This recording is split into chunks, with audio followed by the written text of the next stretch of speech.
The enemy sniper on that frozen ridge didn't hesitate. He put a bullet through the shoulder of a 23-year-old medic who had stepped 2 feet outside the shelter door to reach a wounded man bleeding out in the snow, and then he fired a second round to make sure no one else would try.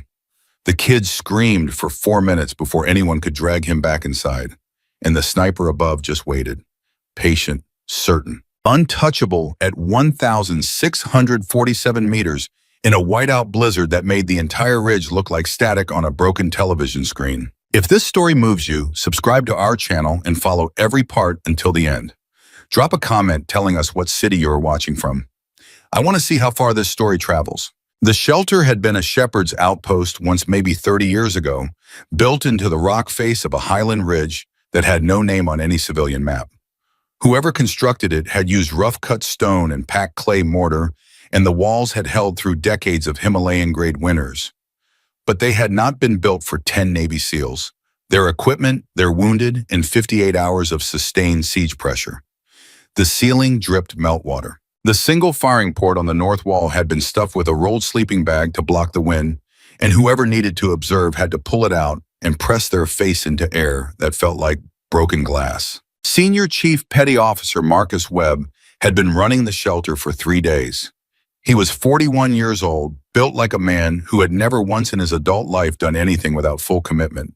And right now he was doing the math on how many hours the wounded soldier in the corner had before the math stopped mattering. Private First Class Danny Kowalski had taken the shoulder hit 18 hours into the siege. The round had passed through cleanly, which was the good news. The bad news was that the exit wound had torn muscle and tissue in a way that made infection a certainty without proper surgical intervention. And proper surgical intervention was located approximately 62 kilometers away behind enemy-controlled terrain in a blizzard that had been classified by the weather system as a Category 3 mountain storm.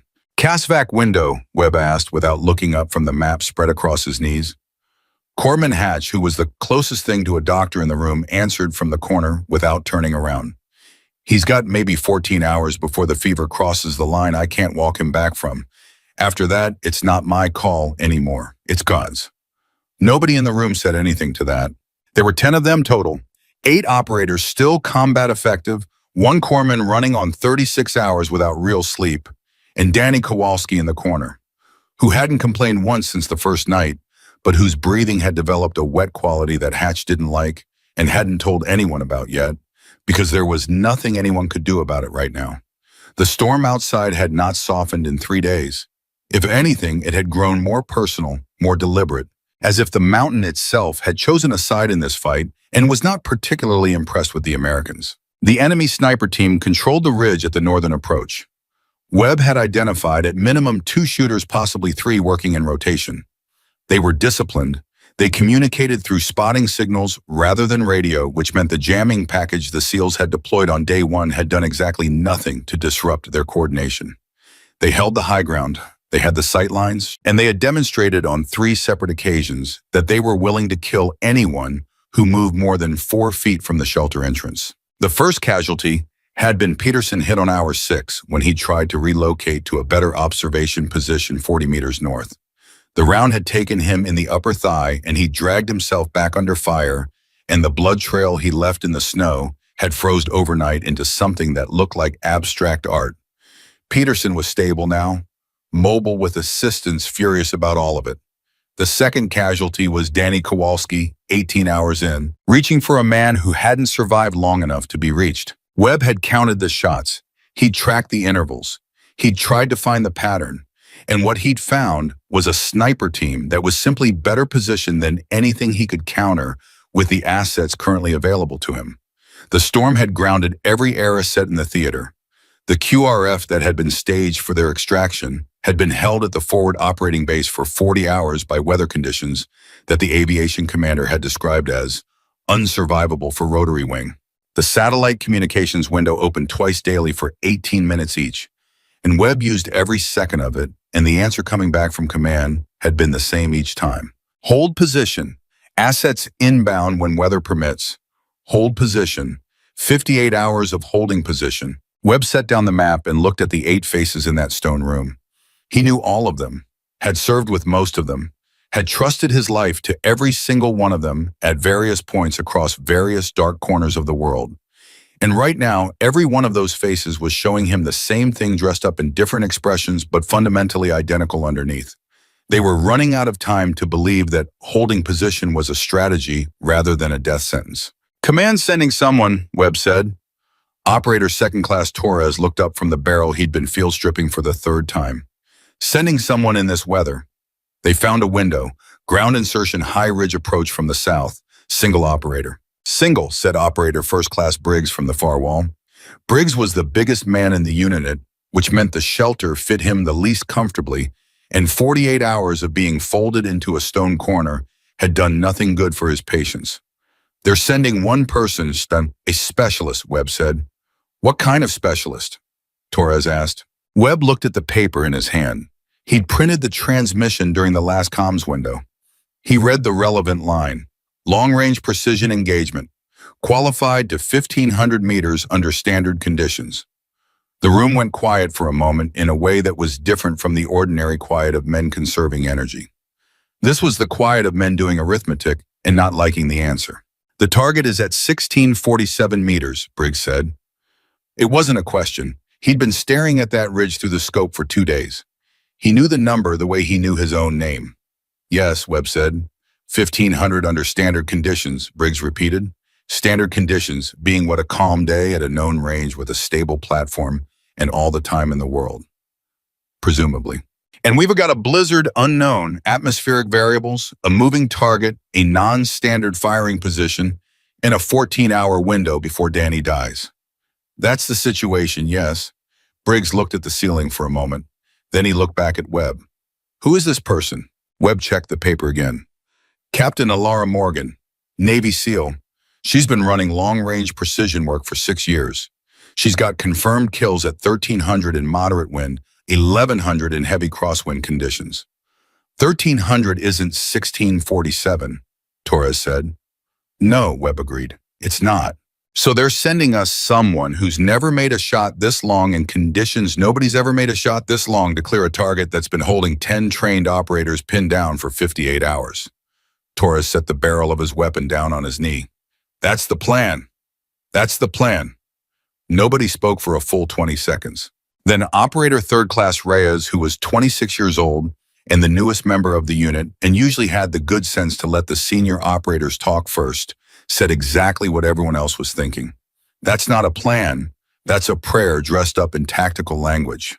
Webb didn't argue with him, because Reyes wasn't wrong. He folded the paper and put it in his chest pocket and went back to watching the northern ridge through the scope, because that was the only productive thing available to him right now. And Marcus Webb had spent his entire career choosing the productive thing over the comfortable one.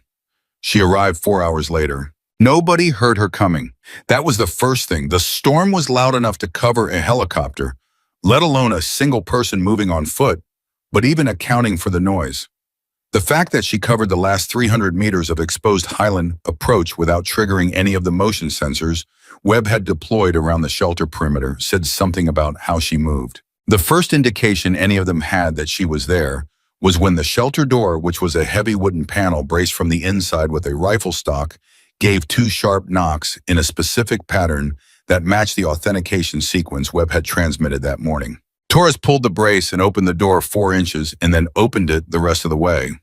She came in with the storm behind her, which meant she came in on a blast of air that dropped the interior temperature by what felt like 15 degrees and carried enough snow crystals to coat every surface within 2 meters of the entrance. She pulled the door shut behind her and secured it herself without being asked and turned to face the room. Captain Alara Morgan was not what any of them had pictured. Webb had formed an impression from the transmission, some composite image assembled from years of working with long-range specialists, and she did not match it. She was not tall. She was not visibly intimidating in the way that some operators use their physical presence as a tool.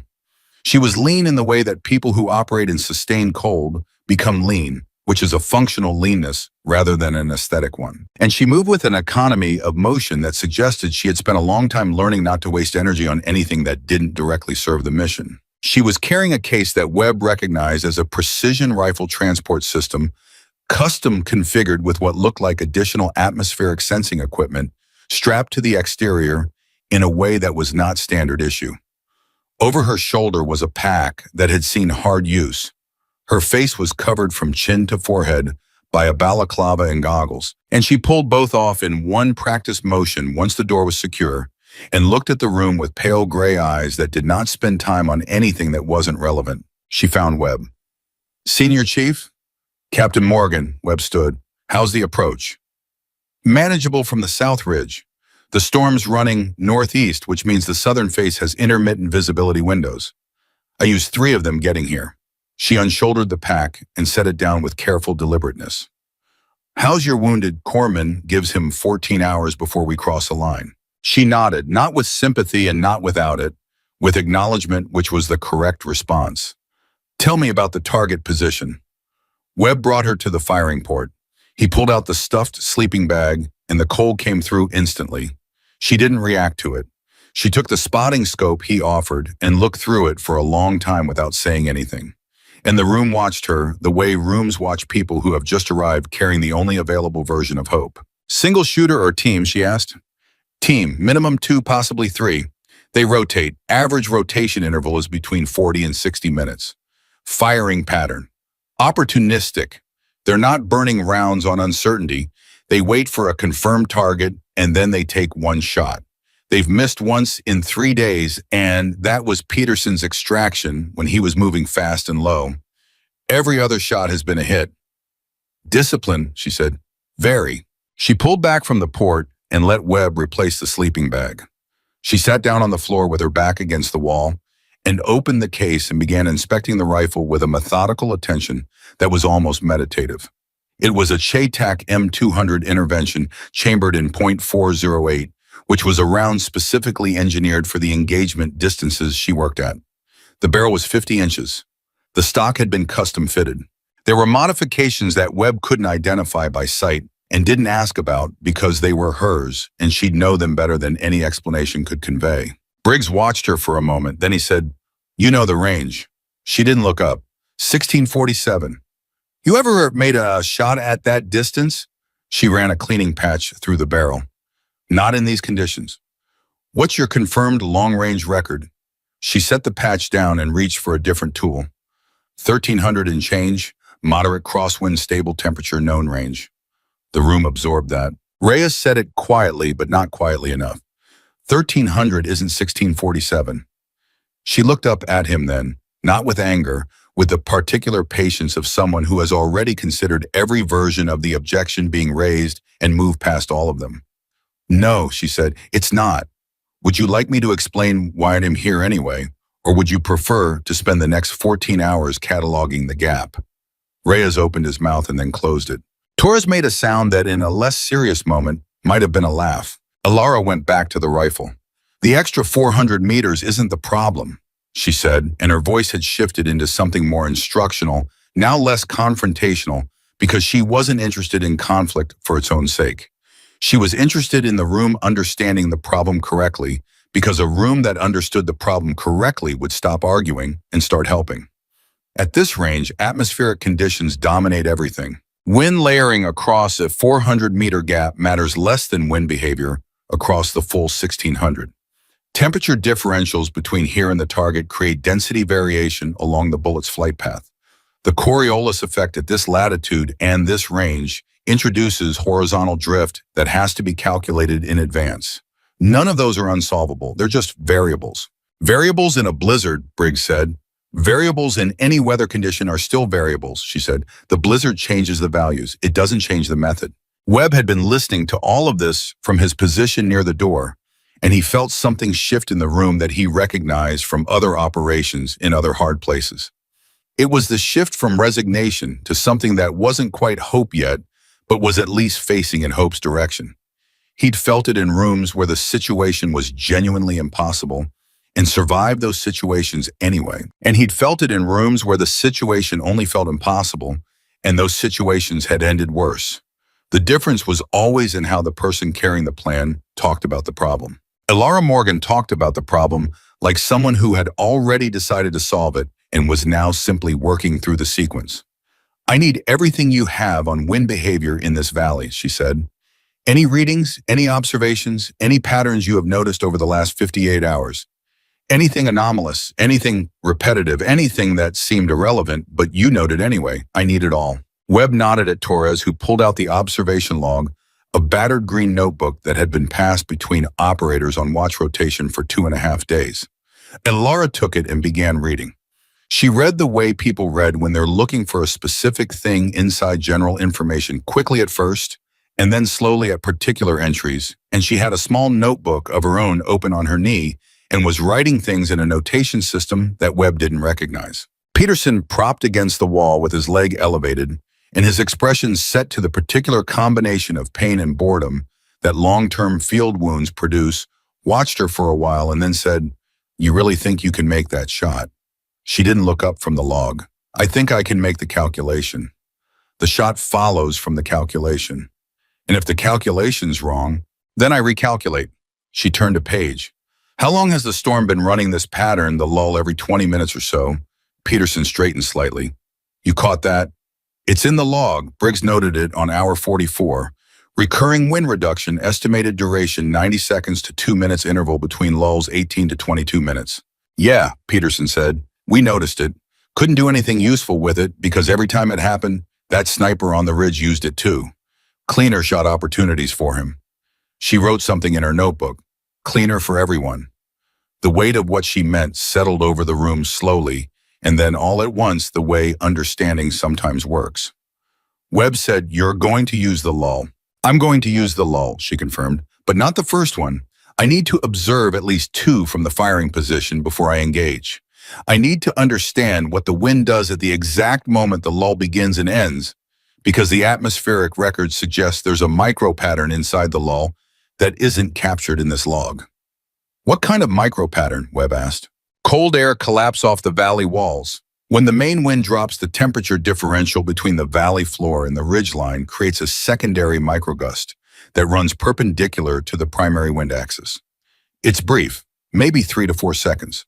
But at 1,600 meters, a 3-second perpendicular microgust can drift around far enough to miss completely, or if you account for it correctly, can actually stabilize the flight path." The room was quiet. Hatch had turned around from the corner where Danny Kowalski was sleeping fitfully.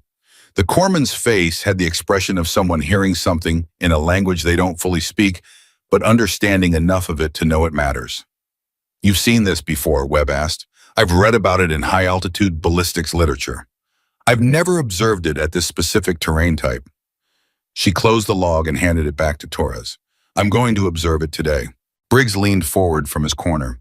"You're telling me your plan involves a phenomenon you've read about, but never personally confirmed in conditions nobody's ever successfully engaged at this range against a trained counter-sniper team that's been holding experienced operators pinned for 2.5 days. She met his eyes. "Yes. And you're confident." "I'm methodical," she said. "Confidence is what you feel when you've stopped thinking carefully." "I'm still thinking carefully. When I stop thinking carefully, then we can talk about confidence." Briggs looked at her for a long moment. Then he looked at Webb. Webb gave him nothing because Webb genuinely didn't know yet what he thought about all of this, and he was not in the habit of performing certainty he didn't possess. It was Reyes who spoke next, and this time his voice had lost the edge it had carried before. "What do you need from us?" Elara looked at him, and something in her expression acknowledged the shift. "Silence when I'm at the port. No movement behind me that creates vibration through the floor. Someone tracking the interval timer on the wind lull. I want to count from the moment each lull begins. And someone on the spotting scope, when I'm firing, feeding me real-time corrections on bullet trace if the conditions allow visibility." "I'll run the scope," Webb said. She nodded. "And I need whoever's been watching that ridge the longest to brief me on every behavioral pattern they have observed from that sniper team. Every single one." Peterson raised his hand from the wall like a man in a classroom. "That's me." "Then talk to me," she said. "Tell me everything." Peterson started talking. He was thorough because SEALs were trained to observe and report with precision, and because he had spent 48 hours staring at that ridge with a very specific personal investment in understanding the team that had put a round through his leg.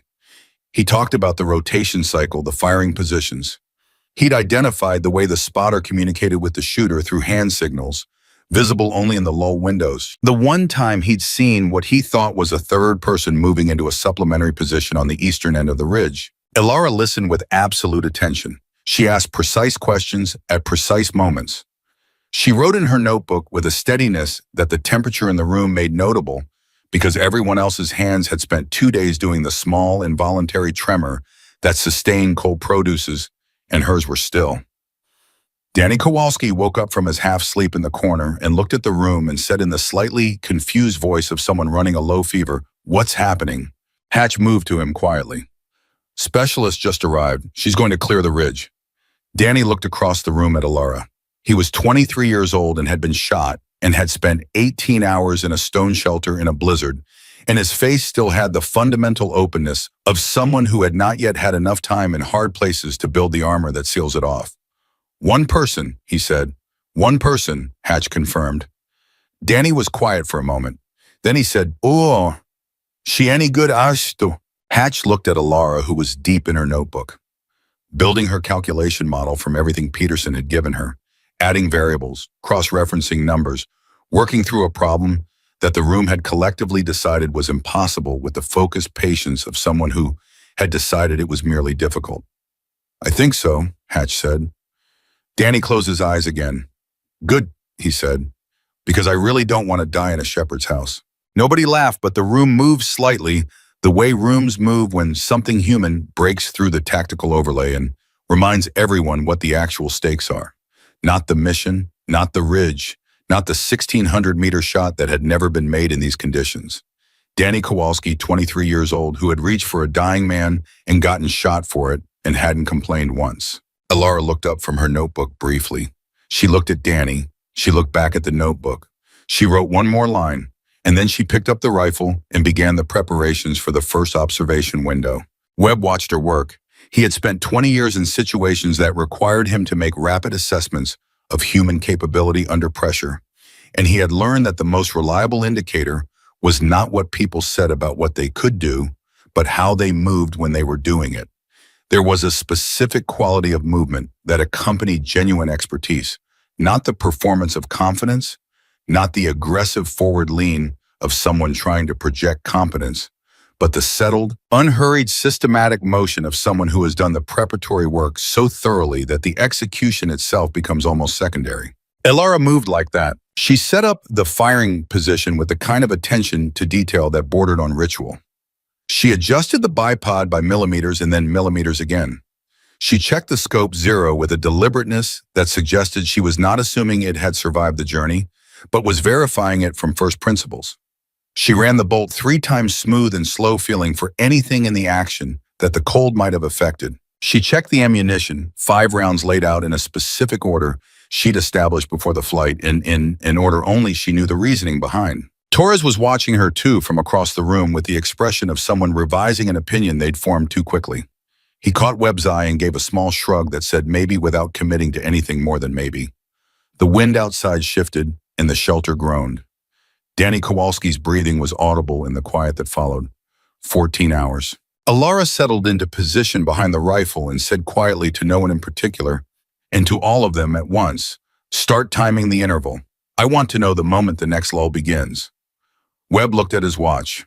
The storm pressed against the stone walls, and the 10 men in that shelter, who had spent 58 hours watching hope shrink, began carefully, guardedly, with the specific reluctance of people who had been disappointed before to watch it grow. Webb called the lull at 4 minutes past the hour. "Wind's dropping," he said, and his voice had the flat, controlled quality of a man who had learned to keep his observations clean of emotion, because emotion in an observation corrupted the data. Every person in that shelter stopped moving at exactly the same moment. Not because anyone gave an order, because the air changed and they all felt it. The howling outside, which had been the constant backdrop of their existence for 58 hours, dropped from a roar to a moan, to something that was almost nothing, and in that almost nothing, the shelter felt suddenly exposed in a way that the noise had been obscuring. Ilara was already at the port. She had pulled the sleeping bag free herself 30 seconds before the lull arrived because she had been tracking the interval count from the previous lull with a stopwatch she wore on her left wrist, and she had known it was coming. She was prone behind the rifle with the bipod legs set into two shallow depressions. She had scraped in the stone floor with her knife to give it a stable base. Her eye was at the scope. Her breathing had already begun the long, deliberate slowdown that precision shooters train for years to make automatic. "Reyes," she said barely above a whisper. "Count." Reyes had the stopwatch running. "Lull at 0, counting." She said nothing else. The scope was a Night Force Attaque 7 to 35 power, and at maximum magnification, the ridge at 1,600 meters was not a clear image, even in the lull. The storm had reduced, but not stopped. There was still particulate in the air. Ice crystals suspended at multiple atmospheric layers between her position and the target ridge, and each layer bent light slightly differently, which meant the image she was looking at was a composite of refractions rather than a true optical representation of what was there. She knew this. She had accounted for it in the calculations she'd been building since Peterson finished his brief. It didn't make the image easier to read. It made reading it correctly more important. 15 seconds, Reyes said. She found the firing position. It was a natural rock formation on the eastern end of the ridge, a notch between two boulders that provided overhead cover and a forward rest for a long rifle. She had identified it from Peterson's description before she ever looked through the scope, and when she found it, she recognized it immediately because Peterson was a good observer, and his description had been accurate. There was a shape in the notch, not moving, settled in. 20 seconds. The shape was the shooter, or the spotter. At this magnification in these conditions, she could not distinguish between them with certainty, and certainty was what she needed before she committed to a firing solution. 30 seconds. Webb, running the secondary spotting scope from the wall to her left, said quietly, "I've got movement. Eastern end of the notch. Spotter adjusting position." She filed that. Spotter on the right of the notch, which placed the shooter on the left.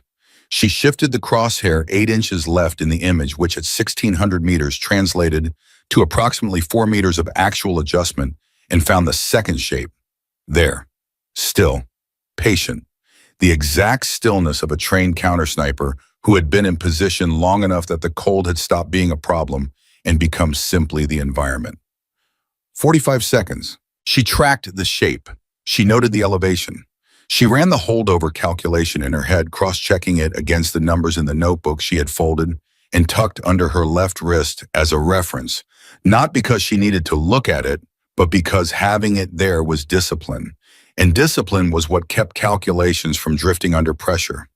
And then she felt it, the microgust. It came at 48 seconds into the lull, which matched the pattern she had predicted from the observation log data. It was subtle enough that she might have missed it entirely if she had not been specifically watching for it. A change in the resistance against her cheek, a barely perceptible shift in the way the air moved through the firing port. Not the main wind returning, something different, perpendicular. Cold air sliding off the valley walls in the pressure vacuum created by the main wind's absence. 3 seconds, maybe 4, and then it was gone. 1 minute, Reyes said. The main wind began building again. She could hear it before she could feel it, a sound that started somewhere above the ridgeline and descended in layers. The lull was ending. She pulled back from the scope. The sleeping bag went back in the port. The temperature in the room climbed fractionally, and the storm returned to full volume as if it had never paused. Nobody spoke for a moment. Then Webb said, "You get what you needed." 48 seconds, she said.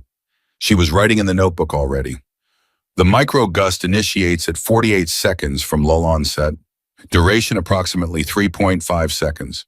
Direction consistent with what I projected perpendicular to primary wind axis running northeast to southwest along the valley wall.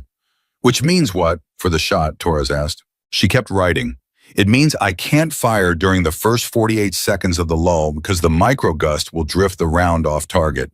And I can't fire during the last 30 seconds of the lull because the main wind is already rebuilding at altitude, even when it's not yet detectable at ground level." She finished the line and looked up. "That gives me a firing window of approximately 15 seconds, starting at 52 seconds into the lull." Briggs did the arithmetic out loud. 90-second lull. First 48 seconds, you're waiting for the microgust to pass. Last 30 seconds, the wind's already back at altitude. That's 15 seconds. 15 seconds to acquire, confirm, and fire, she said. Yes. And the bullet's flight time at that range? 2.1 seconds at standard velocity for this cartridge in this temperature, which I have to account for in the targeting solution because the wind will have partially rebuilt by the time the round arrives. The room absorbed this mathematics of what she was describing, and the weight of it was considerable. 15 seconds. A target at 1,600 meters. A bullet that took 2 seconds to arrive. Wind rebuilding during flight. Every variable interacting with every other variable across a distance that most people would need binoculars to see clearly on a calm day. Reyes said almost to himself, physics suicide. He had used those words before dismissively. Now they came out differently, not mockery, something closer to awe. Second lull in about 16 minutes, Alara said. She set the notebook down and rolled her shoulders once slowly, the only physical concession to tension she had shown since arriving. I'll confirm the microgust timing on the second observation. If it matches the first, I'll have a confirmed pattern. Then we talk about the shot. 2 observations before you engage, Webb asked.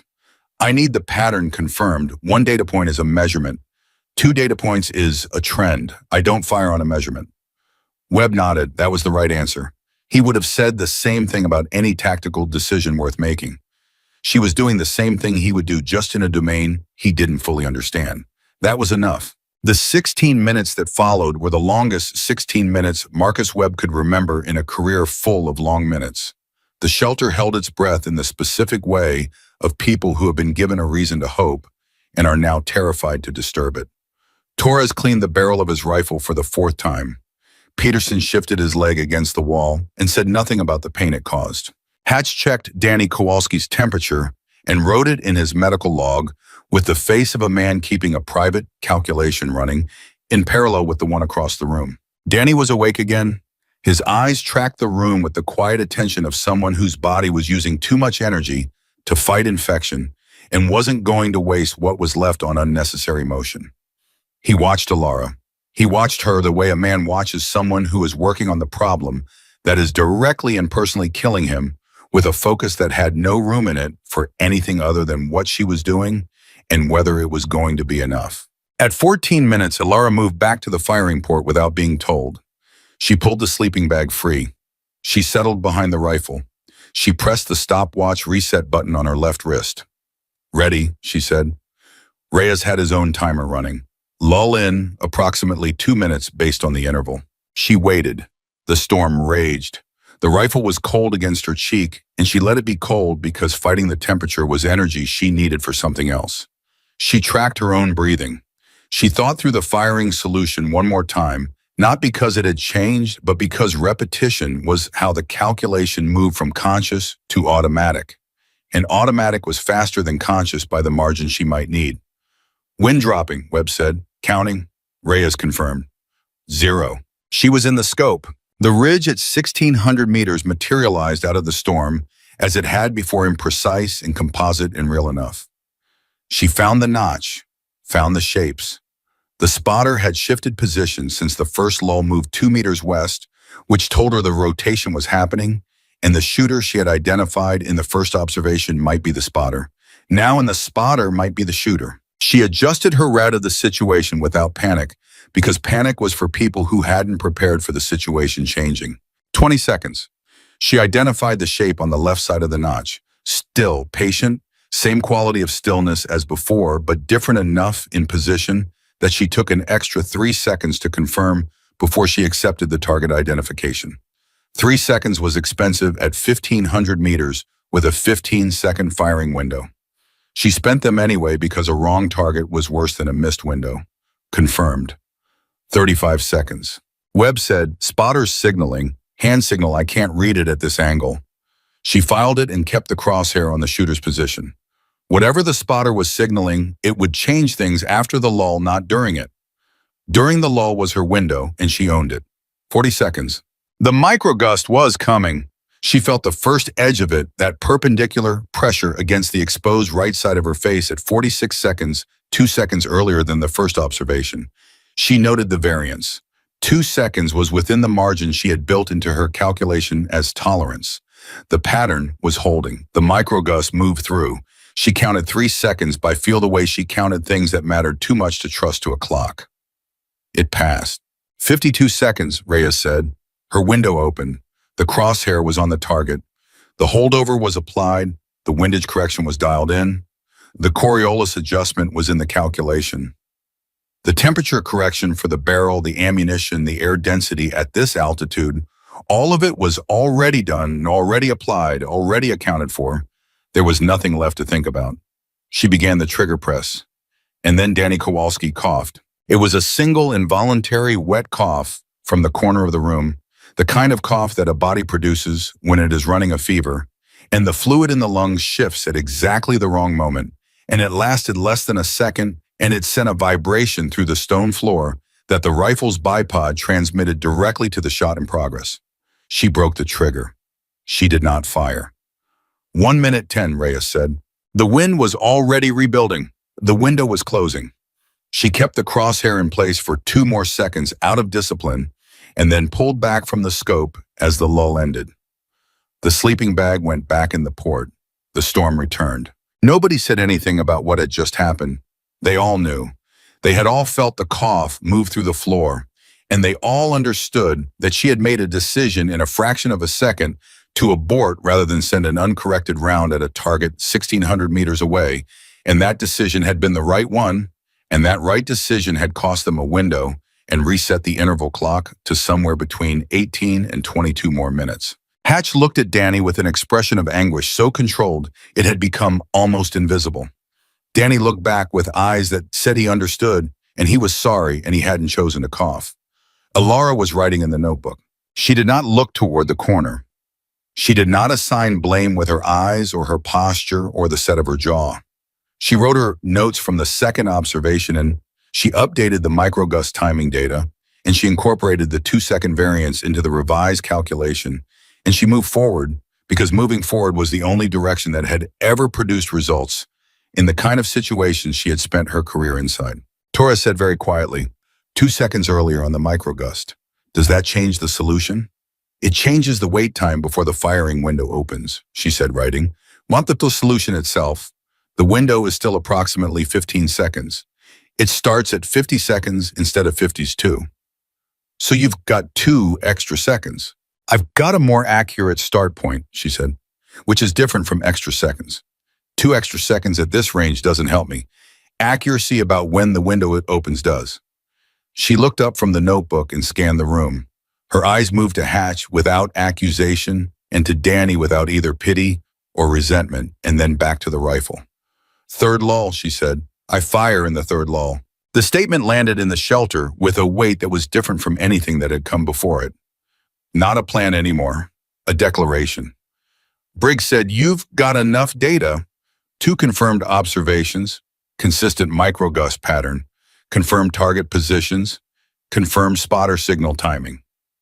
She set the notebook down. Yes, I've got enough data. And you're confident, Briggs said. He wasn't challenging her. He was asking the real question, the question underneath the question, which was whether the person carrying their lives in her hands had made peace with what she was about to attempt. She looked at him directly. I told you I'm methodical. Right now the method says fire in the third lull. So that's what I'm going to do. Webb checked the interval timer. 12 minutes. 12 minutes. The room reorganized itself around that number. Everyone found their position. Torres moved to where he could see the firing port without being in Alara's sightline.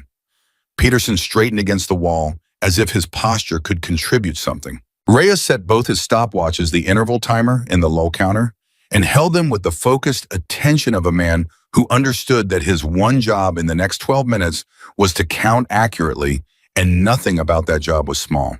Hatch moved to Danny's corner and spoke to him in a low voice. Danny nodded.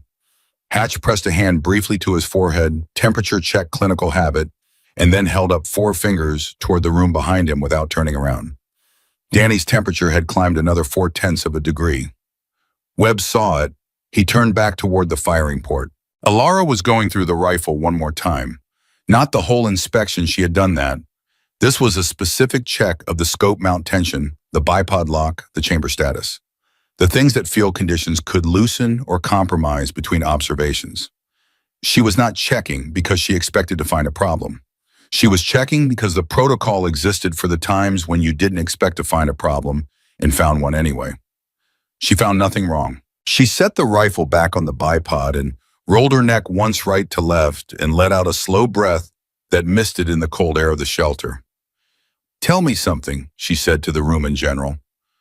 Nobody expected that. It wasn't the kind of thing precision specialists said in the 12 minutes before a critical engagement. Webb looked at her. "Danny," she said, "how long has he been in the teams?" Hatch answered from the corner. 8 months since graduation. This was his third deployment. She nodded slowly. "He any good?" "He reached for a man who was already past saving," Hatch said. "In direct fire, without orders. That tell you anything?" "Yes," she said. "It tells me everything." She settled back behind the rifle and found her position, and Webb understood what she had just done. She hadn't been making conversation. She had been doing the thing that certain kinds of people do before certain kinds of attempts, anchoring the abstract calculation to a specific human fact. The math didn't change. The firing solution didn't change. But the person behind the rifle now had a name and an action and a 23-year-old face attached to the outcome, and that was not nothing. That was possibly everything. 8 minutes, Reyes said. Webb moved to his spotting scope and settled in. He had run observation for precision shooters before in better conditions than these, and he knew his role. When she fired, he would track the bullet trace through the scope if visibility allowed, and he would call the impact, and if there was a correction needed, he would give it. The possibility that there would be a correction needed that the first round would miss sat in his mind with a cold neutrality that he had trained himself to maintain about worst-case outcomes. If she missed, she recalculated. She had said that herself. What she hadn't said and what Webb was carrying privately was that a missed shot would alert the target to the engagement. A counter-sniper team that knew someone was shooting at them from the shelter would change their position, change their pattern, and make the second attempt geometrically harder. It might not be possible at all. She had one real shot. She knew that. He knew that. The room knew that. Nobody said it because saying it added pressure, and pressure at 1,600 meters was indistinguishable from error. 5 minutes, Reyes said. Torres had put down the rifle barrel he'd been cleaning and was simply sitting with his hands on his knees watching. The restlessness that had characterized him since Alara arrived, the field stripping, the repositioning, the barely contained energy of a man who was used to solving problems with action and had been given nothing to act on was gone. He was still. Peterson had his eyes closed. His lips were moving slightly, which might have been prayer, or might have been him running a private calculation of his own, and Webb decided it didn't matter which, because both were reasonable responses to the situation. Danny Kowalski's breathing was audible. 3 minutes. Alara ran one final mental pass through the firing solution. Wind correction dialed, elevation holdover applied. Coriolis drift accounted for. Microgust window 50 seconds to 1 minute 5 seconds. Firing window 15 seconds, starting at 50 seconds. Target position, left side of the notch confirmed in 2 observations. Bullet flight time 2.1 seconds. Wind rebuild at altitude beginning at approximately 1 minute 20 seconds, but affecting the projectile from 1 minute onward at the top of the arc. Everything was done. Everything that could be calculated had been calculated. Everything that could be controlled had been controlled. What remained was execution. And execution was not thinking. Execution was the moment when all the thinking paid off or it didn't, and the only interference with execution that mattered now was the kind that came from inside the doubt, the second guessing, the voice that said the gap between 1,300 confirmed and 1,647 attempted was too large to cross. She had heard that voice since the moment Webb briefed her on the target range. She had listened to it carefully the way she listened to every variable that presented itself, and she had given it exactly as much weight as the data supported. The data said the gap was calculable. The data said the method was sound. The data said the microgust pattern was confirmed. The voice could present no data that contradicted any of that. So she set it aside. 1 minute, Reyes said. She was already at the scope. She had removed the sleeping bag from the port 10 seconds ago before Reyes called the minute, because she had been tracking the interval herself with the stopwatch on her left wrist, and she trusted her own count. 30 seconds. Webb was in his spotting scope.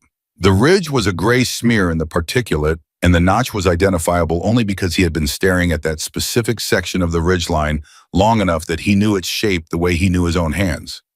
15 seconds. She controlled her breathing. Long inhale through the nose, hold at the top for 2 counts, release through slightly parted lips, heart rate dropping with each cycle, pulling itself down toward the resting rhythm that produced the stillest possible platform for the shot.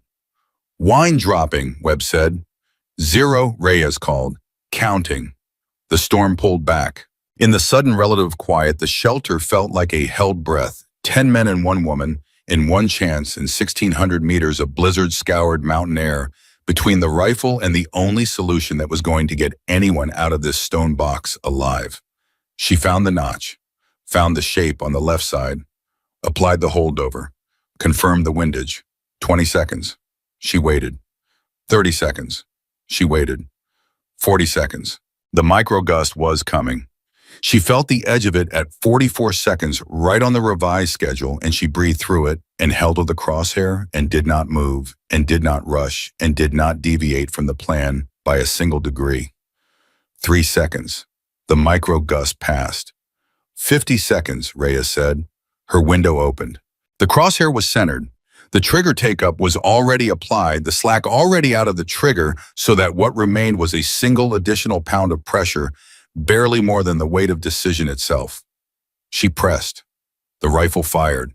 The muzzle blast was absorbed by the suppressor, and the stone walls reduced from a crack to a deep concussive thump that everyone in the shelter felt in their chests rather than heard with their ears. 2.1 seconds. Nobody breathed. Webb had the spotting scope on the ridge tracking the bullet trace through the particulate, and he saw something at the edge of his visibility, a disturbance in the air column that suggested passage. And then he had the notch in his scope, and he was watching the left side of it with the full concentration of 20 years of combat observation. 1 second, 2 seconds, he saw it. He saw the shape on the left side of the notch change. Not fall, the notch geometry prevented a full collapse, but change.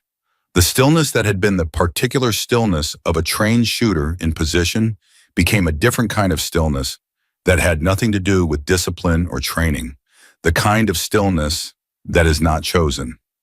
But before Webb could open his mouth to report, something happened that nobody in that shelter had prepared for. The spotter on the right side of the notch moved. Fast, decisive, not the movement of a man repositioning, but the movement of a man who had just watched something happen that terrified him. He went west along the ridge, exposed, moving fast enough that his silhouette was clear even through the particulate. And then he stopped. And then he raised something to his face. And then he turned and looked directly at the shelter. Not at the ridgeline, not at the valley, at the shelter, as if he knew exactly where the shot had come from and was trying to decide what to do about it. The lull was ending. The wind was coming back. If the spotter had a radio and made a call in the next 30 seconds, the tactical situation was going to change in ways that would close every option Alara had just opened. Nobody in the shelter moved.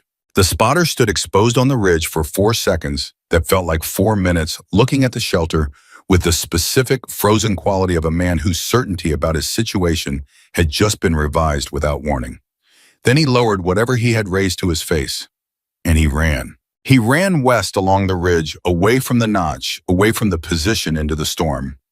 Not tactical withdrawal, not a covered bound to an alternate position. He ran the way people run when the thing they have believed is safe has just proven itself lethal, and the only rational response is to put as much distance as possible between themselves and the source of that lethality. Webb watched him go until the storm swallowed him. Then he pulled back from the spotting scope and turned to face the room. Every face was on him. He said, "The position is clear." The silence that followed was the silence of disbelief, fighting with evidence and losing. Torres put both hands over his face and held them there. Peterson opened his eyes and looked at the ceiling and said something inaudible that might have been a name. Reyes looked at his stopwatch as if the numbers on it could tell him something more than what Webb had just said. Briggs said, "Confirmed." "Confirmed," Webb said. "Spotter's gone. Shooter's down. Position is clear." Briggs looked across the room at Alara. She was still behind the rifle. She had not moved from the firing position. She was writing in the notebook, and what she was writing was the shot dated time conditions. Confirmation, variables, the same methodical documentation. She would have done, whether the round had hit or missed, because the data mattered regardless of the outcome. And good data from a successful engagement was as important as good data from a failed one. She finished writing. She looked up. The room was looking at her with something that was not quite relief and not quite celebration, and was exactly what happens when 10 people who had accepted a very bad outcome as probable are suddenly required to recalibrate to a different one. She held their collective gaze for a moment. Then she said, "Somebody get command on the radio. We need to talk about extraction." And then she began breaking down the rifle because the shot was done and done was done, and the only thing that mattered now was getting 10 people and one specialist out of a stone shelter and into a helicopter before the window that had just opened found a way to close itself again. Webb had the radio in his hand before Alara finished her sentence. He keyed the handset and gave the authentication code and waited the 4 seconds for the encryption handshake to complete, and in those 4 seconds, the shelter was the quietest it had been in 58 hours. Not the quiet of men conserving energy, or men sleeping in shifts, or men waiting for something bad to happen. The quiet of men who had just watched something they didn't fully believe yet and were holding very still in case believing it too loudly caused it to reverse itself. Bravo element to Overwatch. Position is clear. Repeat, Northern Ridge position is clear. Requesting immediate case vac window. 1 urgent surgical, 2 walking wounded, 10 personnel total plus 1 specialist. We need rotary wing in the next 2 hours or we lose the urgent surgical. Over. The response came back in 30 seconds, which was fast enough that Webb knew the operations center had been waiting on this frequency with someone's hand on the radio. Overwatch copies Bravo. Aviation is standing by at FOB Kestrel. Weather window assessment in progress. Stand by for callback. Estimate 15 minutes. Over. Bravo copies. Standing by. Out. He set the handset down and turned to the room. 15 minutes for a weather assessment. Then we know if they can fly. Torres said what everyone was thinking. If they can't fly in the next 2 hours, they'll fly, Webb said. Not because he knew that, because the alternative was not a productive thing to spend the next 15 minutes on. Hatch was already back in Danny's corner. He had the blood pressure cuff on and was reading the gauge with the focused attention of a man who needed the number to be something other than what he suspected it was. He wrote it in the log without showing his face to the room. That was answer enough. Alara had the rifle fully broken down and packed in 4 minutes. She stowed the case against the wall and pulled out a different piece of equipment from her pack, a small folding device that Webb recognized after a moment as a portable atmospheric sensor array, the kind used by advanced sniper teams to build real-time environmental data sets. She set it near the firing port and began reading from its display, still working, still building data, as if the shot she had just made was a completed chapter and her mind had already moved to the next one. Briggs watched her do this and then said, "The ridge is clear. Why are you still running atmospheric data?" She didn't look up. Because the ridge being clear right now doesn't mean it stays clear. That spotter ran west. He didn't disappear. He went somewhere, and somewhere has a radio, and a radio means whoever is commanding that team knows in approximately the next 15 minutes that their shooter is down and their position is compromised. She looked up then. If they have a secondary team and a unit disciplined enough to run that ridge for 58 hours, probably has a secondary plan. We need to know what the weather is doing when that secondary team attempts to reestablish. Webb stared at her. You think there's a second team? I think a unit that held experienced SEAL operators pinned for 2.5 days didn't do that with 2 people and no contingency. She looked back at the sensor display. I think we should move quickly. The 15 minutes that followed were the most tightly wound 15 minutes of the entire operation. The shelter had shifted from the paralyzed waiting of siege conditions into the compressed, purposeful movement of people preparing to leave a position they had been trapped in long enough to learn its every creak and draft. Equipment was organized. Weapons were checked. Peterson's leg was redressed by Hatch in under 3 minutes. Functional wrapping over the wound to support movement under load. Danny Kowalski was helped to a sitting position and given water and assessed for his ability to move under his own power for a short distance, which Hatch determined was possible with support, but not advisable without it. He walks between 2 of us, Hatch said to Webb. Kowalski on the left, someone strong on the right, and we don't let him bear weight on the left side because the muscle engagement increases his heart rate, and right now his heart is working hard enough. Torres and Reyes, Webb said. You've got Danny. Torres nodded without a word. Reyes moved to Danny's side and tested the grip on the man's good arm with a firmness that was pure reassurance delivered without a single syllable. Danny looked up at Reyes with the exhausted directness of someone who has stopped having the energy for anything except honesty. I'm sorry about the cough, he said. During the shot, I couldn't. Stop, Reyes said. Stop right there. It cost nothing, Reyes said. Look at the ridge. Look at what happened to the ridge. You didn't cost us anything. He tightened the grip on Danny's arm. You're going home. That's the only thing happening right now. You're going home. Danny closed his eyes for a moment. When he opened them, the wet quality in his gaze might have been fever or might have been something else, and Reyes didn't look away from it either way. The radio crackled. Webb had it at his ear in one motion. Bravo, go ahead. Overwatch to Bravo. Weather window confirmed. FOB Kestrel Aviation is launching 2 Blackhawks. Primary bird carries medical team. Secondary bird carries additional security element. Estimated time to your position is 31 minutes.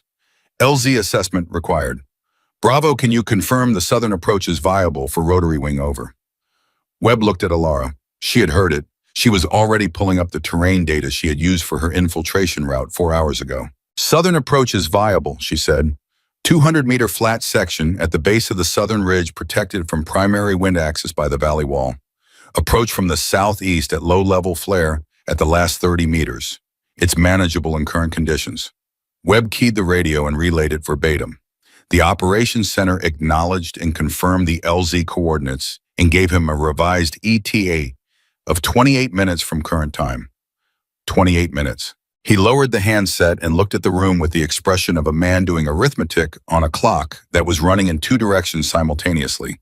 28 minutes until the helicopters arrived. Unknown time until whatever contingency the enemy sniper team's command was already deploying reached an effective position. We moved to the LZ in 15 minutes, he said. That gives us 12 minutes of buffer if the birds are on schedule and we're in position when they arrive. Nobody moves without a buddy. Peterson, you've got Briggs. Hatch, you're with me. Morgan, he paused, looked at her. Where do you want to be? She had already shouldered her pack and was holding the rifle case with her left hand. Rear security. I'll take the last position on the movement. If something reestablishes on the ridge while we're moving, I need to be in a position to address it. The word address landed in the room with the precision of someone who had chosen it specifically because it covered everything without requiring elaboration. Rear security, Webb confirmed. Reyes, Torres, Danny in the middle of the column. Briggs and Peterson directly behind them. Hatch and I take point. Morgan at the rear. He looked at each face. Questions.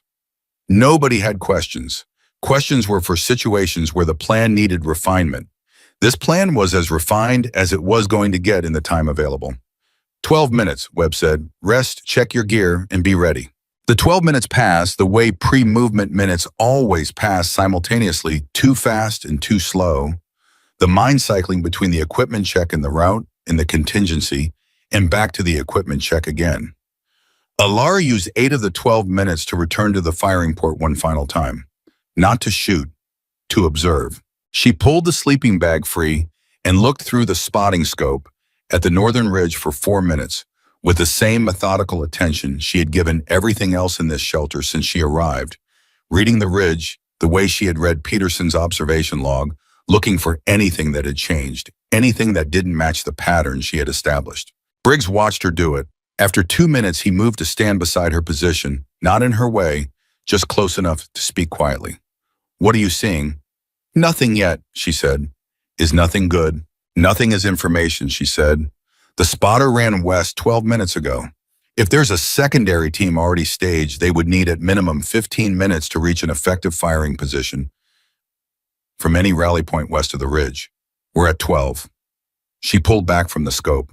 We need to move now, not in 3 minutes, now. She replaced the sleeping bag and turned to Webb with an expression that communicated urgency without alarm, because alarm was contagious and urgency was productive, and she understood the difference. Webb read it immediately. Column up, he said. "We're moving." The shelter door opened for the first time in 58 hours with the intent of leaving rather than survival, and the difference was enormous and invisible and felt by every person who stepped through it. The cold outside was a different animal from the cold inside the shelter. Inside the cold had been a managed opponent, something to be addressed with body heat and equipment and the animal warmth of 10 people in a stone room. Outside the cold was total. It came from every direction simultaneously, and it had the specific quality of cold that has been building for days, that has saturated the ground and the rock and the air until there is nothing in the environment that offers warmth. Only varying degrees of cold. The column moved. Webb set the pace from the front, not fast because fast in this terrain, with this wind and this visibility, invited the kind of fall that turned a walking wounded into a non-ambulatory casualty, but not slow because slow was time, and time was the thing they were shortest on.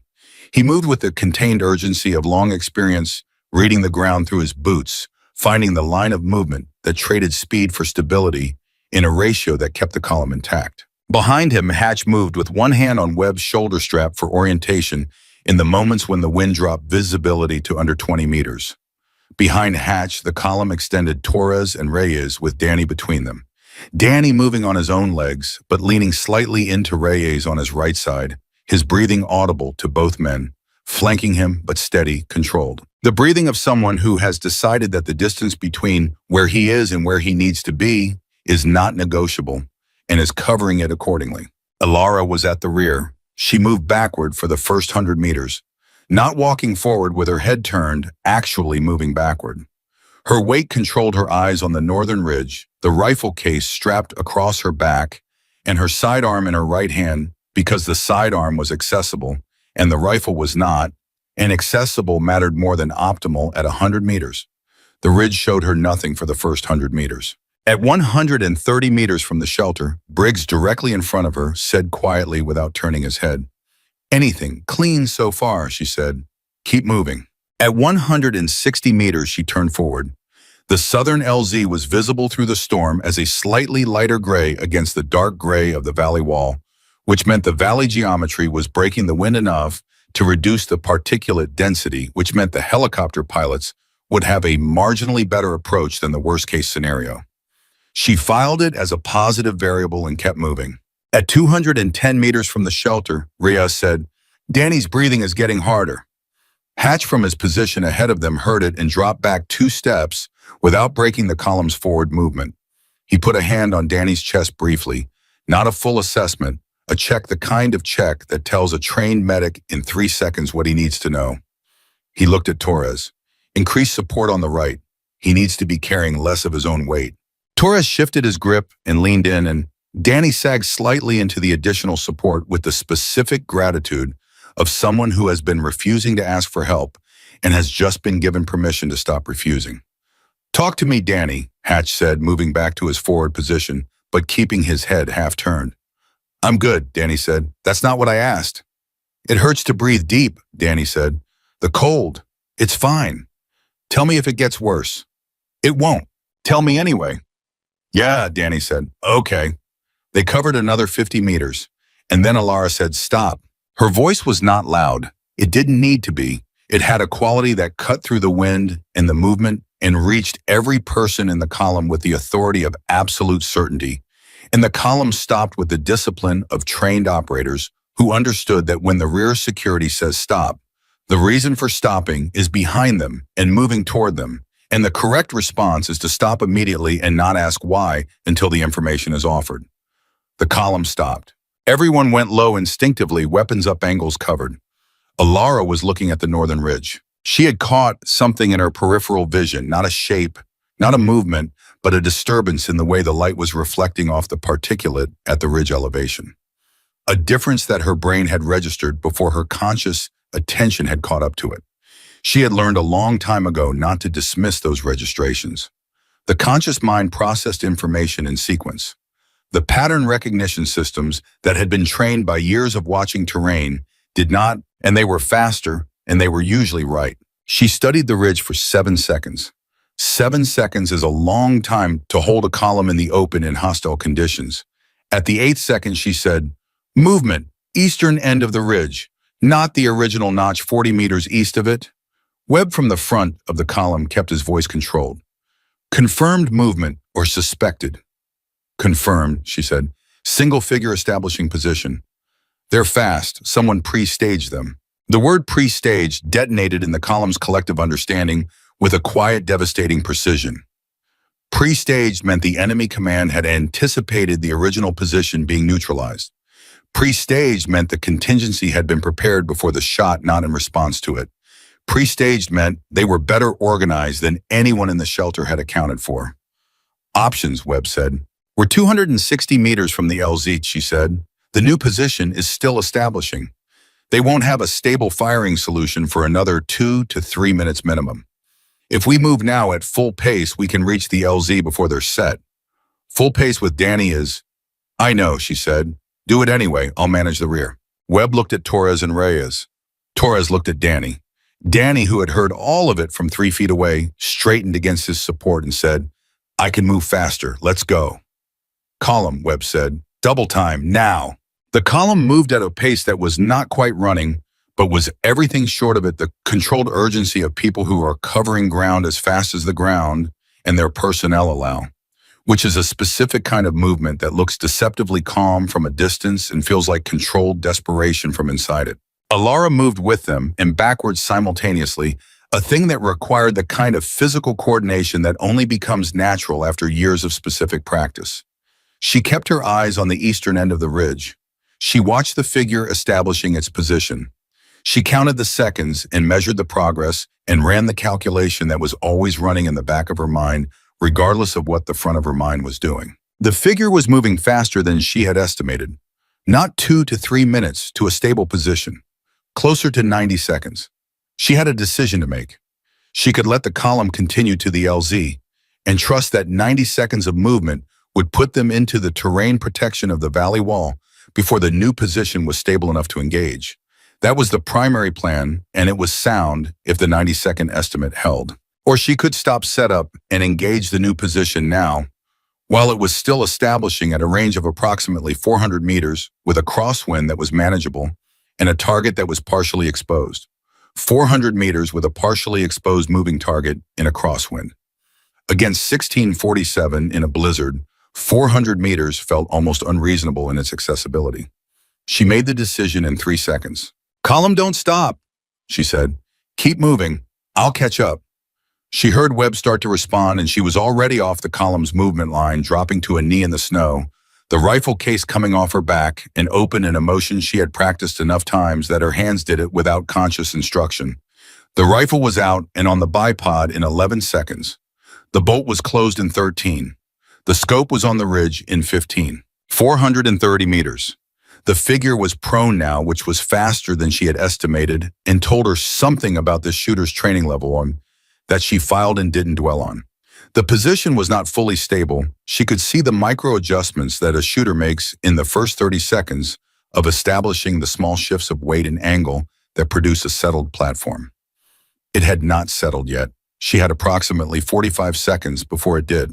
At 430 meters with this rifle and this cartridge, in current wind conditions, the firing solution was almost trivially simple compared to what she had done 20 minutes ago. She built it in 4 seconds, applied it in 2, put the crosshair on the target in 1. She breathed. She pressed. The rifle fired. At 400 meters, the bullet arrived in under half a second, and she was already back in the scope, watching the impact point before the suppressed report had fully dissipated. The figure on the ridge was no longer adjusting its position. The figure on the ridge was no longer moving at all. She had the rifle broken down and in the case in 38 seconds. She shouldered it and ran. The column was 60 meters ahead of her, approaching the LZ. She closed the gap in the specific way that people who are very fit and very cold run efficiently with the economy of someone who knows exactly how much energy they have left and how far it needs to take them. And she reached the rear of the column as the first sound of rotor blades penetrated the storm from the southeast. Reyes heard her come up behind him and look back without slowing. What happened? Secondary position is clear, she said. He stared at her for a moment, running at pace with Danny between him and Torres. Then he said, You set up and shot in the time it took us to cover 60 meters. The range was more manageable, she said. Reyes turned back forward and said nothing for 5 seconds. Then he said, more manageable. Right. The rotor sound was building. Webb at the front of the column had the IR strobe out and activated the infrared marker that was invisible to the naked eye and bright as a beacon to the night vision-equipped pilots on approach.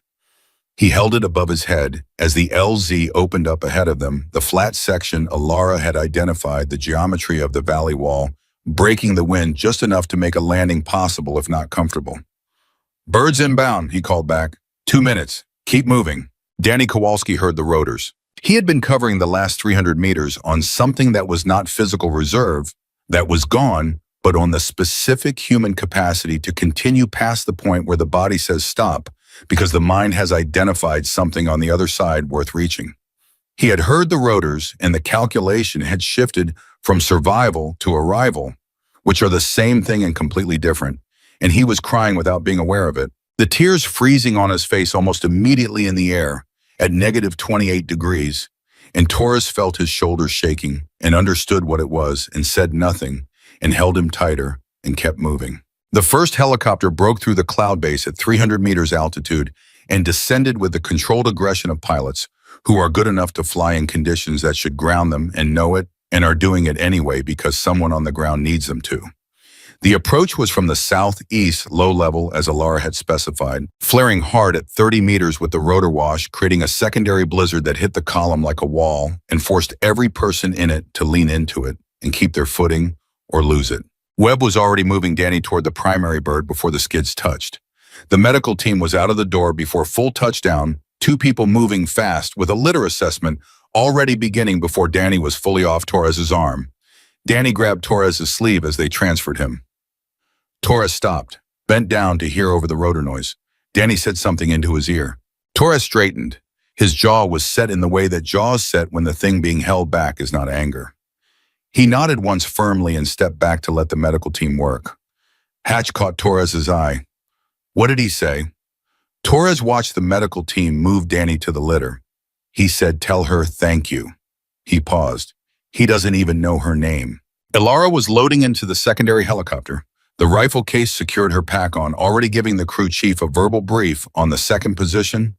She had cleared on the movement, not because he needed it immediately, but because she documented everything while the data was fresh, because documentation was discipline, and discipline was what the shot had been built on from the beginning. Briggs pulled himself into the bird and sat across from her and watched her finish the brief and then looked at her with the expression of a man who has spent 2 days holding a particular opinion about something and has just been required to update it comprehensively.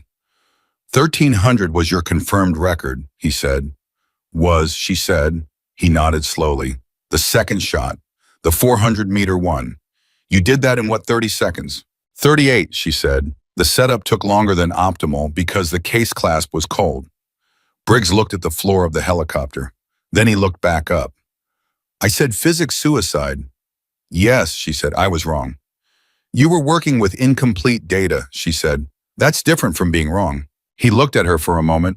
The helicopter was lifting the ground, dropping away below them, the ridge that had held 10 trained operators captive for 58 hours, shrinking into the storm. Is that how you think about it? Incomplete data. It's how I think about everything, she said, including doubt. Doubt is just data that hasn't been given its correct weight yet. The helicopter banked southeast toward FOB Kestrel, and the storm closed behind them like a curtain, and the ridge disappeared. Webb in the primary helicopter had his hand on the radio handset but wasn't using it yet. He was looking at the medical team working on Danny Kowalski, the IV line, going in the oxygen mask, going on the temperature monitoring, the quiet, rapid efficiency of trauma medicine, and he was calculating the time from Danny's injury to extraction and comparing it to Hatch's 14-hour deadline, and finding that they were inside the window by margins that did not invite comfort but did permit survival. He keyed the handset. Bravo element to Overwatch, 10 personnel plus 1 specialist extracted from position. 1 urgent surgical en route to your medical facility. 2 walking wounded. All personnel accounted for. The northern and eastern ridge positions are clear. I say again, all hostile positions are clear. Bravo is out. The response came back formal and immediate. Overwatch copies, Bravo. Good work. Out. Webb set the handset down. Good work. He looked out the side window at the storm they were climbing through at the mountains that had held them for 58 hours and were releasing them now because one person had done a thing that everyone in the room had initially classified as impossible. And what Webb was thinking was not about the shot itself, but about the 12 minutes before the shot when Alara had asked about Danny. Not about the wind data, not about the target position, not about the micro-gust pattern, about Danny, about who he was and what he had done and what that made him worth. And Webb, who had spent 20 years believing that emotion and calculation were separate tools that needed to be kept in separate drawers, found himself reconsidering whether the person who had built the most precise calculation any of them had ever witnessed had done it entirely from logic, or whether the things she had written in the notebook after Hatch told her about Danny reaching for a dying man had been something the math alone could not have produced. He didn't ask her. He would ask her later or he wouldn't, and either way the answer was already in the result. Outside the helicopter, the storm raged on over an empty ridge. FOB Kestrel was not a large base. It had been established 18 months earlier as a forward staging point for Highland operations, which meant it had the infrastructure of permanence, without the comfort of it prefabricated medical facilities, a hardened operations center, a fuel depot, and enough bunk capacity for 2 rotating companies if nobody was particular about personal space. In conditions like the current storm, it operated at reduced capacity, which meant the medical facility was running on a skeleton crew of 3 when the helicopters called in their approach. And by the time the skids touched down, that skeleton crew had become every medically qualified person on the base because the word urgent surgical traveled fast on a small installation. Danny Kowalski was off the primary helicopter and through the medical facility door in under 4 minutes from touchdown. Webb watched them take him in and then stood on the landing pad in the rotor wash of the departing helicopter and let himself feel the cold for the first time since the shelter. Because inside the shelter, the cold had been a problem to be managed, and out here it was just weather. And weather after 58 hours of siege was almost comfortable by comparison. Briggs came up beside him. Neither of them said anything for a moment. Then Briggs said, "You think he makes it?" "He made it out," Webb said. The rest is someone else's job." Briggs nodded. That was the correct framing, and they both knew it. The job had been to get Danny to people who could save him, and the job was done, and what happened next was medicine and not tactics, and neither of them had any influence over medicine. The secondary helicopter had landed 30 seconds behind the primary, and Alara was already on the ground, pack-off rifle case set down talking to the base intelligence officer who had come out to meet them with a tablet and a recorder in the particular urgency of someone who needed a debrief before the details degraded. She was giving it without being asked to slow down or back up or clarify because her memory for engagement data was the same as her memory for everything else: precise, sequenced, complete. Torres came off the bird and stopped when he saw her mid-debrief and watched for a moment. Then he looked at Reyes, who had come off behind him. Reyes said, "She's still working."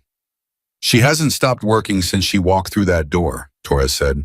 They watched her give the intelligence officer the coordinates of the secondary position, the round count, the estimated time of engagement, the behavioral pattern of the enemy team's command response. She gave it the way she gave everything, as data organized, useful, without elaboration, that didn't serve accuracy. The intelligence officer was typing as fast as she was talking and still falling behind. Peterson, limping off the bird with Briggs's hand under his arm, looked at the scene and said, "Someone should tell her she's allowed to stop." "She knows," Briggs said. "She just doesn't want to yet." The medical facility at FOB Kestrel had one surgical suite, which was one more than most forward operating bases its size, and the reason it had one was the specific nature of Highland operations in this sector in a series of after-action reviews 3 years earlier that had made the case with enough casualty data that command had approved the installation.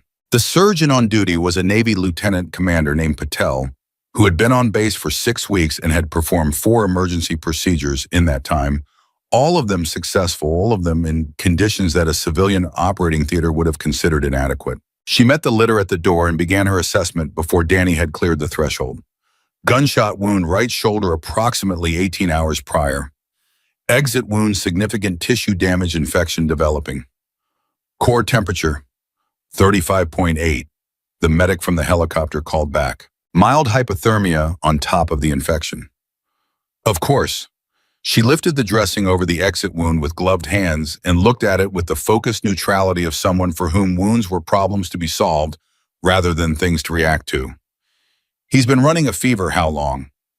6 hours confirmed, Hatch said from behind the litter, possibly longer before we started tracking it. And he walked to the extraction point, approximately 300 meters with support. She looked at Danny directly. Can you hear me? Yes, ma'am, Danny said. On a scale of 1 to 10, how bad is the pain right now? 6, Danny said. She read his face. Try again. He almost smiled. 8. That's more honest. We're going to take care of you. Do you have any allergies to anesthetics that you know of? No, ma'am. Good. Count backward from 10 for me. He got to 7. The surgical suite door closed, and Webb, who had followed the litter as far as the hallway, stood in the corridor and looked at the closed door for a moment, and then turned and walked back toward the operations center. Because there was nothing useful he could do in a hallway, and he had a full debrief to complete before he slept, and sleeping was going to happen whether or not the debrief was complete, so he was going to do the debrief first. The operations center was warm in the specific way of rooms where electronic equipment runs continuously. Not the comfortable warm of a heated space, but the functional warm of heat as a byproduct of work. The base commander, Lieutenant Colonel Hargrove, was waiting with 2 mugs of coffee and the expression of a man who had been monitoring their radio traffic for 58 hours and had questions that were going to take longer than the coffee to answer. He handed Webb a mug. Senior Chief? Sir? Sit down before you fall down. Webb sat. He registered for the first time that his legs had been making decisions for the last several hours, that his conscious mind had not been fully consulted. On and sitting was an immediate and comprehensive relief that he was not going to acknowledge out loud. The long-range engagement, Hargrove said, settling across the table. Tell me what happened, Webb told him. He told it in order, which was how Webb told everything, and he was accurate about details because accuracy about details was how you ensured that what happened would be correctly understood by people who hadn't been there. He told him about the 58 hours, about the casualty count, about the pattern of the enemy sniper team. He told him about Alara's arrival and the methodology she had used, and the 2 observation windows, and the firing solution she had built. He told him about the cough and the abort, and the 3rd lull, and the shot itself. Hargrove listened without interrupting, which was the mark of a commander who understood that the value of a debrief was in the unedited account rather than the shaped narrative. When Webb finished, Hargrove was quiet for a moment. Then he said, 1647 meters, confirmed kill. Confirmed, Webb said. I had eyes on the target through the spotting scope. The position changed from active to inactive between the round leaving the barrel and impact. The spotter's subsequent behavior, immediate flight from the position, is consistent with a witness response to a lethal outcome. And the secondary position, the 400-meter engagement during extraction, I didn't observe that directly. I was at the front of the column. But the position was clear when we reached the LZ, and I have no reason to doubt Morgan's account. Hargrove set his coffee mug down. You know what this is? I know what it looks like, Webb said carefully. It looks like a record long-range engagement under combat conditions, in a blizzard, under active enemy observation. Hargrove leaned back in his chair. The confirmed record for a combat sniper kill is just over 2,200 meters, set by a Canadian operator in 2017. This doesn't break that record. But context matters in these logs, Senior Chief. 1647 in blizzard conditions with a non-standard firing position in a time-critical casualty, creating pressure that context is going to be in the documentation. Yes, sir, Webb said. It should be. And where's Captain Morgan now? Finishing her debrief with your intelligence officer last I saw. Hargrove nodded. When she's done, tell her I'd like to speak with her. The intelligence debrief took 40 minutes. Webb knew this because he was in the operations center for all of it, working through his own paperwork, and Alara came through the door at 41 minutes past the time she had started, handed the intelligence officer's recorder back to the duty sergeant, and looked at the room with the specific quality of someone who has completed all of the tasks they assigned themselves and is taking stock of what comes next. Webb caught her eye and gestured toward Hargrove's office.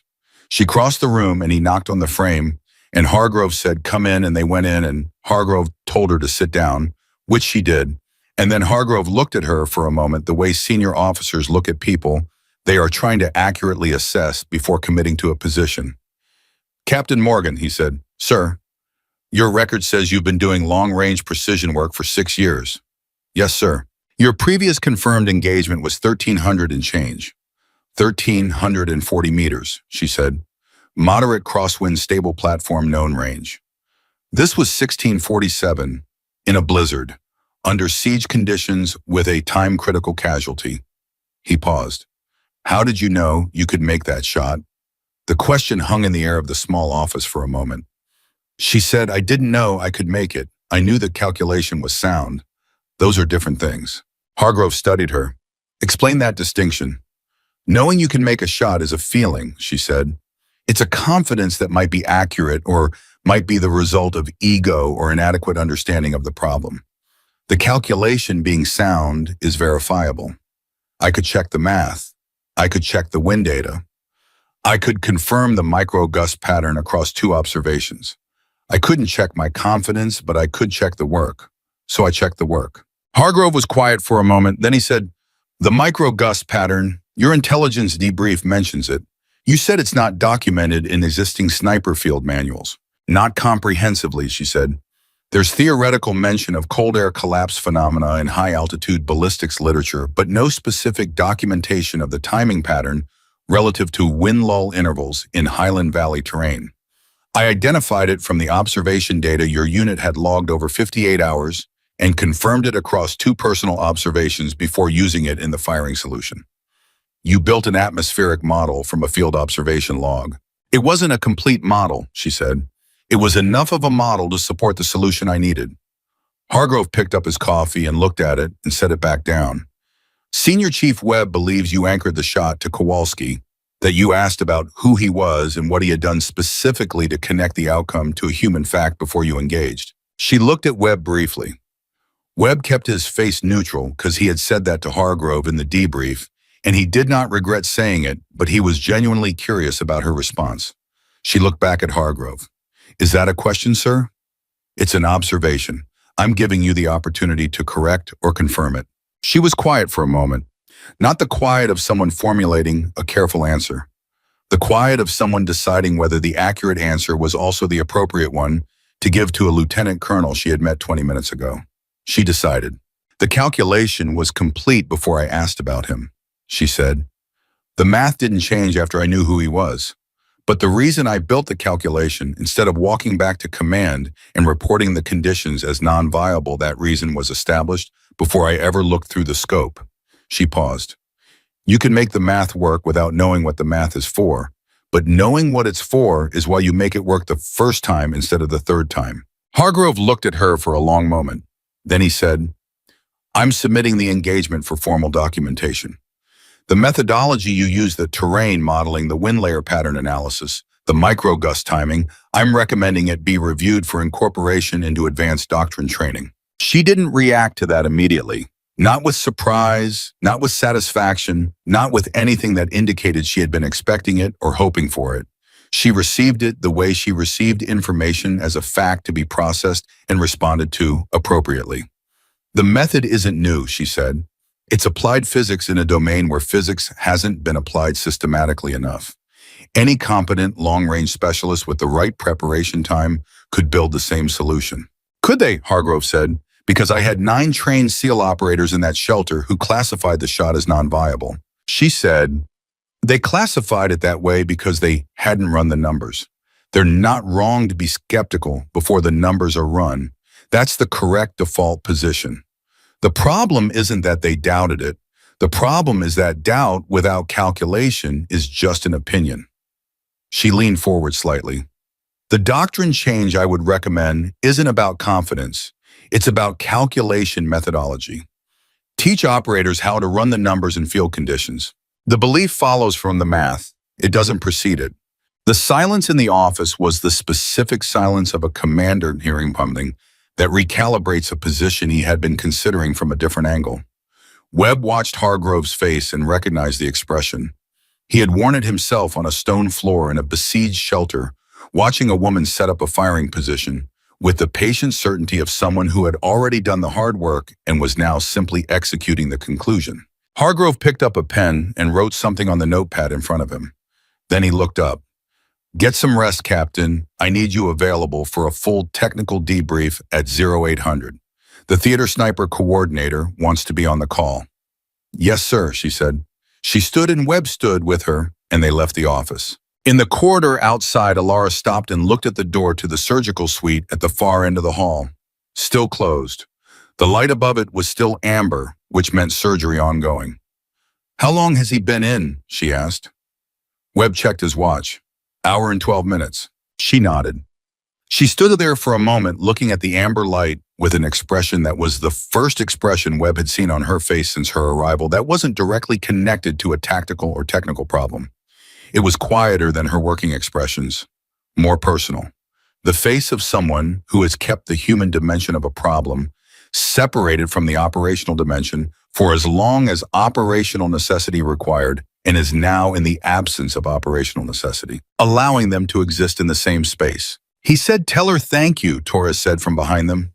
They both turned.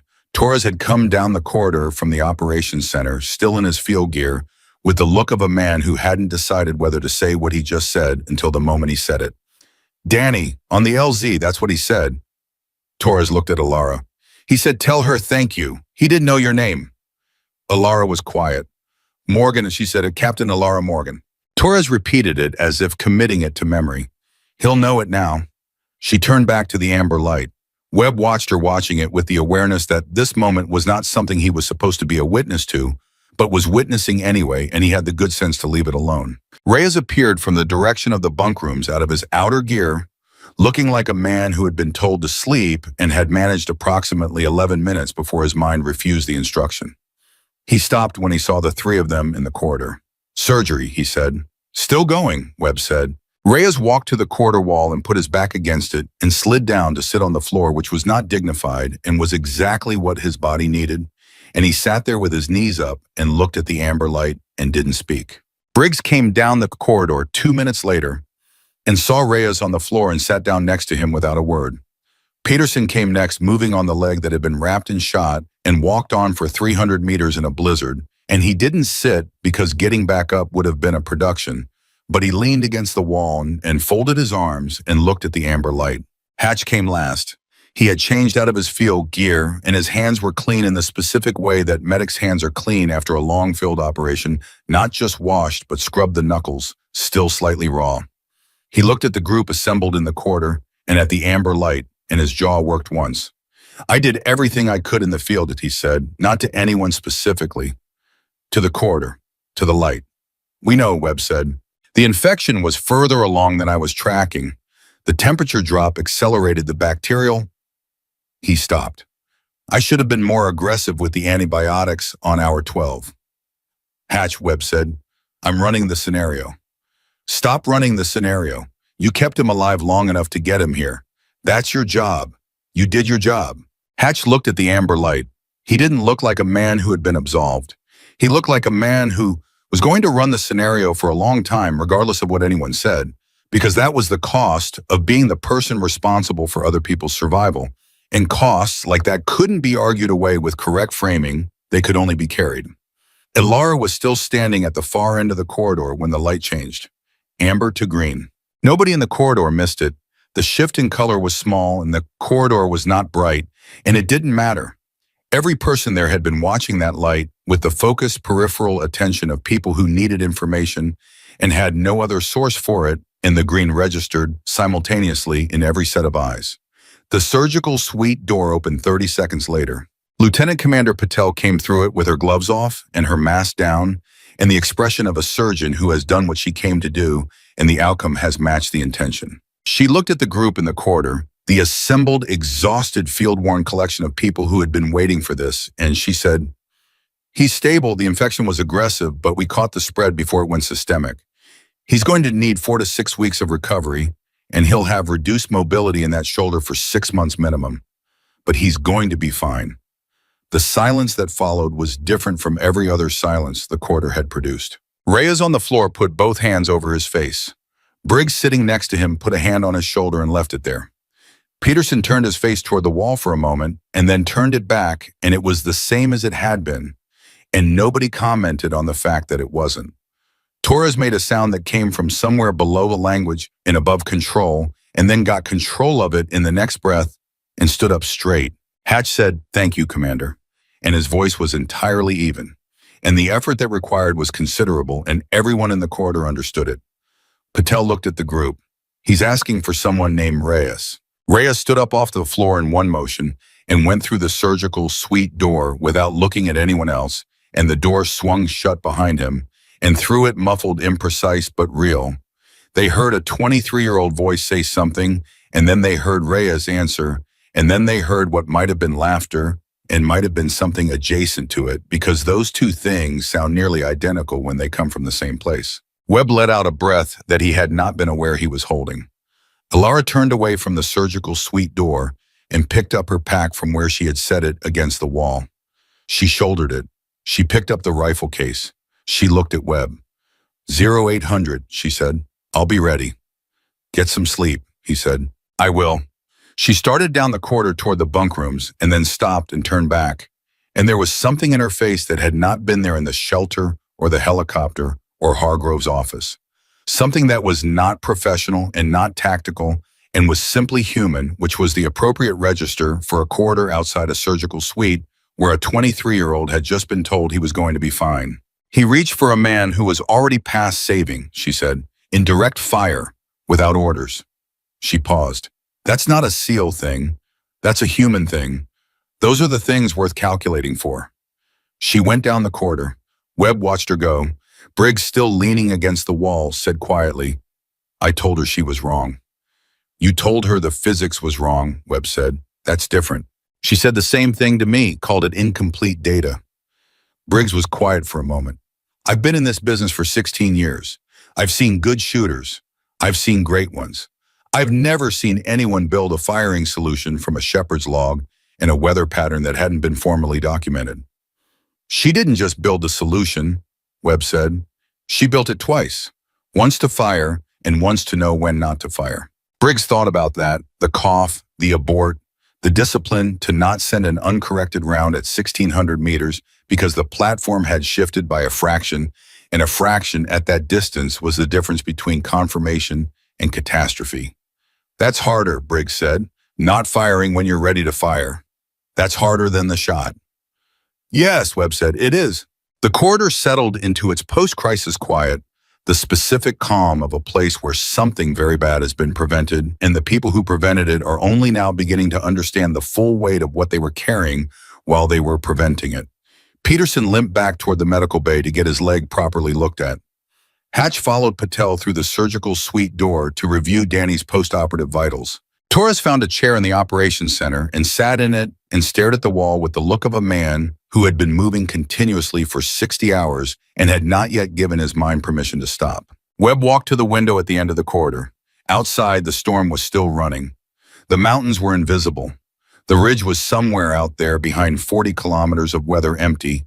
Now the positions that had held them for 58 hours abandoned by the living and permanent for the other kind. He thought about the notebook, about the lines she had written in it throughout the operation, before the first observation, between the observations after the first shot, confirmation during the extraction on the helicopter. The continuous, unbroken documentation of a mind that processed events and information simultaneously, that never stopped building the record even while it was building the solution. He thought about what she had said in Hargrove's office, that knowing what the math was for was why you made it work the first time instead of the third time. He thought about Danny Kowalski asking for someone named Reyes, and the sound that had come through the surgical suite door that was laughter or something adjacent to it. And he thought that there was a version of this story, the official version, the documented version, the version that would appear in after-action reports and doctrine reviews, and the theater sniper coordinator's 0800 brief in which the story was about a shot. A remarkable shot, a historically notable engagement under extraordinary conditions. And he thought that version was accurate and incomplete at the same time because the shot was what happened. But the reason the shot happened was in a notebook and in a question about a 23-year-old who reached for a dying man without orders, and in the decision to abort when the floor moved and not fire an uncorrected round into the darkness and call it acceptable, and in 48 seconds of waiting for a microgust that no manual had formally documented. The shot was the conclusion. The conclusion was the smallest part of the story. Webb turned from the window and went to write his report because documentation was discipline, and discipline was what built conclusions worth writing down. The 0800 brief started 4 minutes late because the satellite link to the theater sniper coordinator kept dropping in the storm, and those 4 minutes were the most impatient 4 minutes Webb had spent since the operation ended, which was saying something given the 58 hours that preceded them. He sat at the table in the operations center with Alara on his left and Hargrove at the head and Torres and Briggs filling out the row, and they watched the communications technician work the uplink with the focused desperation of someone whose equipment has chosen the worst possible moment to develop opinions about connectivity. The screen flickered twice and then stabilized. In the face of Commander Richard Voss' theater sniper coordination, came through with the slightly compressed quality of a secure satellite feed running at reduced bandwidth. Voss was 53 years old and had spent 30 of those years in the precision engagement community in one capacity or another as a shooter, as a trainer, as a doctrine writer, and for the last 6 years as the person responsible for coordinating long-range precision assets across the entire theater. He had the specific face of a man who had heard a great many extraordinary claims about shots and distances and conditions and had learned to maintain professional skepticism about all of them until the documentation supported the claim. He looked at the assembled group on his screen and said, "Senior Chief Webb, Colonel Hargrove." Then he looked at Alara. "Captain Morgan." "Sir," Alara said, "I've read the preliminary debrief, all of it." He paused. "I want to hear it from you directly. Walk me through the methodology. Start from the moment you arrived at the position." She walked him through it. Webb watched Voss's face while she talked, and what he saw there was the professional skepticism doing its work. The slight tightening around the eyes at each detail. The occasional pause where Voss was clearly cross-referencing what she was saying against a framework of knowledge that ran decades deep. She gave him the observation log analysis, the microgust identification, the 2 confirmation windows, the abort decision during the cough, the 3rd lull engagement. She gave him the secondary 400-meter engagement during extraction without emphasis, as if it were a footnote, which in the context of the primary engagement, it essentially was. When she finished, Voss was quiet for 12 seconds. Webb counted them. Then Voss said, "The microgust pattern. You said it's not in the doctrine manuals." "Not comprehensively documented," she said. "There are references in high-altitude ballistics research papers. Nothing that codifies the timing relative to wind-lull intervals in Highland Valley terrain at this altitude range. But you identified it from a field observation log. 58 hours of behavioral data logged by trained operators who were watching the conditions because their lives depended on understanding them. That's a credible data set." Voss looked at something off-screen for a moment.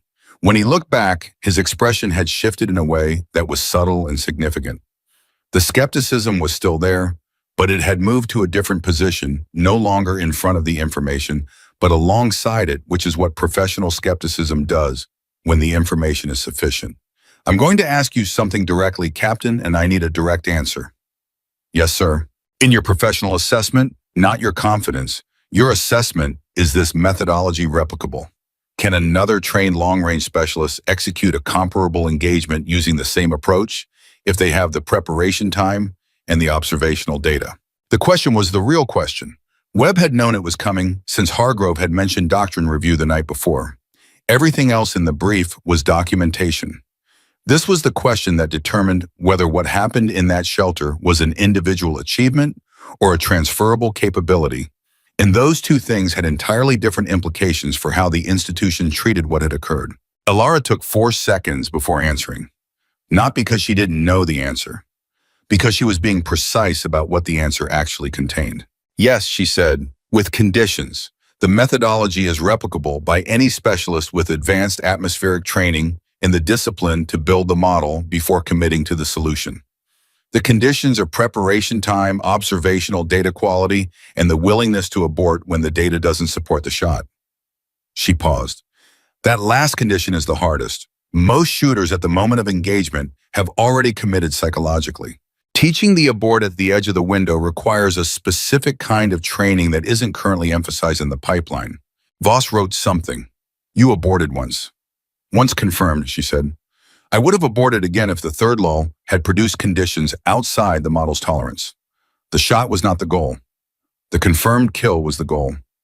Those are different things, and conflating them is how you get uncorrected rounds at 1,600 meters that tell the target team exactly where you are. Voss set his pen down and looked at her with an expression that had completed its transition from skepticism to something that Webb recognized as the specific respect that senior practitioners have for people who understand their discipline deeply enough to articulate its boundaries.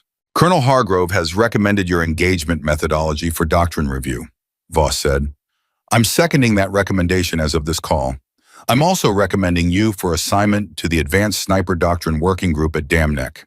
That's not an order yet, it's a recommendation pending your CO's availability assessment, but I want you in that room. Ilara's response was immediate and uncomplicated. Yes, sir, I'd like to be in that room. Good. Voss looked at Webb. Senior Chief, your unit's observational discipline over 58 hours of siege conditions produced data that directly enabled this engagement. That's in the report. The unit did its job, Webb said. More than its job, Voss said. Out. The screen went dark. Hargrove refilled his coffee from the carafe on the table. He looked at Ilara, he looked at Webb, he looked at Briggs and Torres, in the way that commanders look at the people around a table when they are deciding how much of what they actually think to say in a group setting. He decided to say all of it. That methodology she described, he said, nodding toward Ilara. The abort condition, the willingness to not fire when the data doesn't support it. He set the carafe down. That's going to be the hardest thing to teach, because the pipeline produces shooters who are trained to engage. The entire selection and training process rewards the decision to act. Rewarding the decision to not act at the moment of maximum pressure at the window, with lives depending on the outcome that runs counter to every instinct the pipeline develops. It's not counter to the instinct, Ilara said. It's a deeper version of the same instinct. The instinct is to achieve the objective. The abort is what you do when the action in front of you is going to fail to achieve the objective. You're not overriding the instinct, you're serving it more precisely. Hargrove looked at her for a long moment. Then he looked at Webb. Write that down exactly as she said it, he said. I want it in the after-action summary, verbatim. Webb was already writing. The brief broke up 20 minutes later, and the base returned to its post-crisis operational tempo, which was slower than crisis tempo and faster than peacetime tempo, and had the particular texture of a place where something significant had recently concluded and the significance had not yet been fully processed. Equipment was being inventoried. Reports were being written. The storm outside was running through what the weather station was calling its final phase, which meant in 6 to 8 hours it would break and the Highland approaches would be visible for the first time in 4 days, and the intelligence teams would begin the assessment of what the enemy sniper team's command structure looked like in the aftermath of losing 2 positions in under an hour. Ilara spent the 3 hours after the brief in the operations center working through her personal engagement documentation, not the debrief she had given the intelligence officer, which was operational, but the technical record she kept for her own files, which was more granular and more specific, and was the thing she actually learned from. She built the atmospheric model retroactively, entering the observational data she had collected and running it against the actual shot outcomes to identify where the model had been accurate and where it had tolerance gaps that needed refinement. She did this after every engagement. It was the reason her engagement methodology had been refining continuously for 6 years rather than calcifying at the level it had reached when she first achieved competency. Torres came into the operations center at the second hour and watched her for a few minutes without interrupting. Then he sat down across the table from her. She looked up. You mind, he said, gesturing at the chair he was already in. You're already in it, she said. He almost smiled. I said some things when you arrived. About the shot being physics suicide, she said. Yes. That was before I understood what you were doing. You were right to say it, she said. At that point, I hadn't demonstrated anything.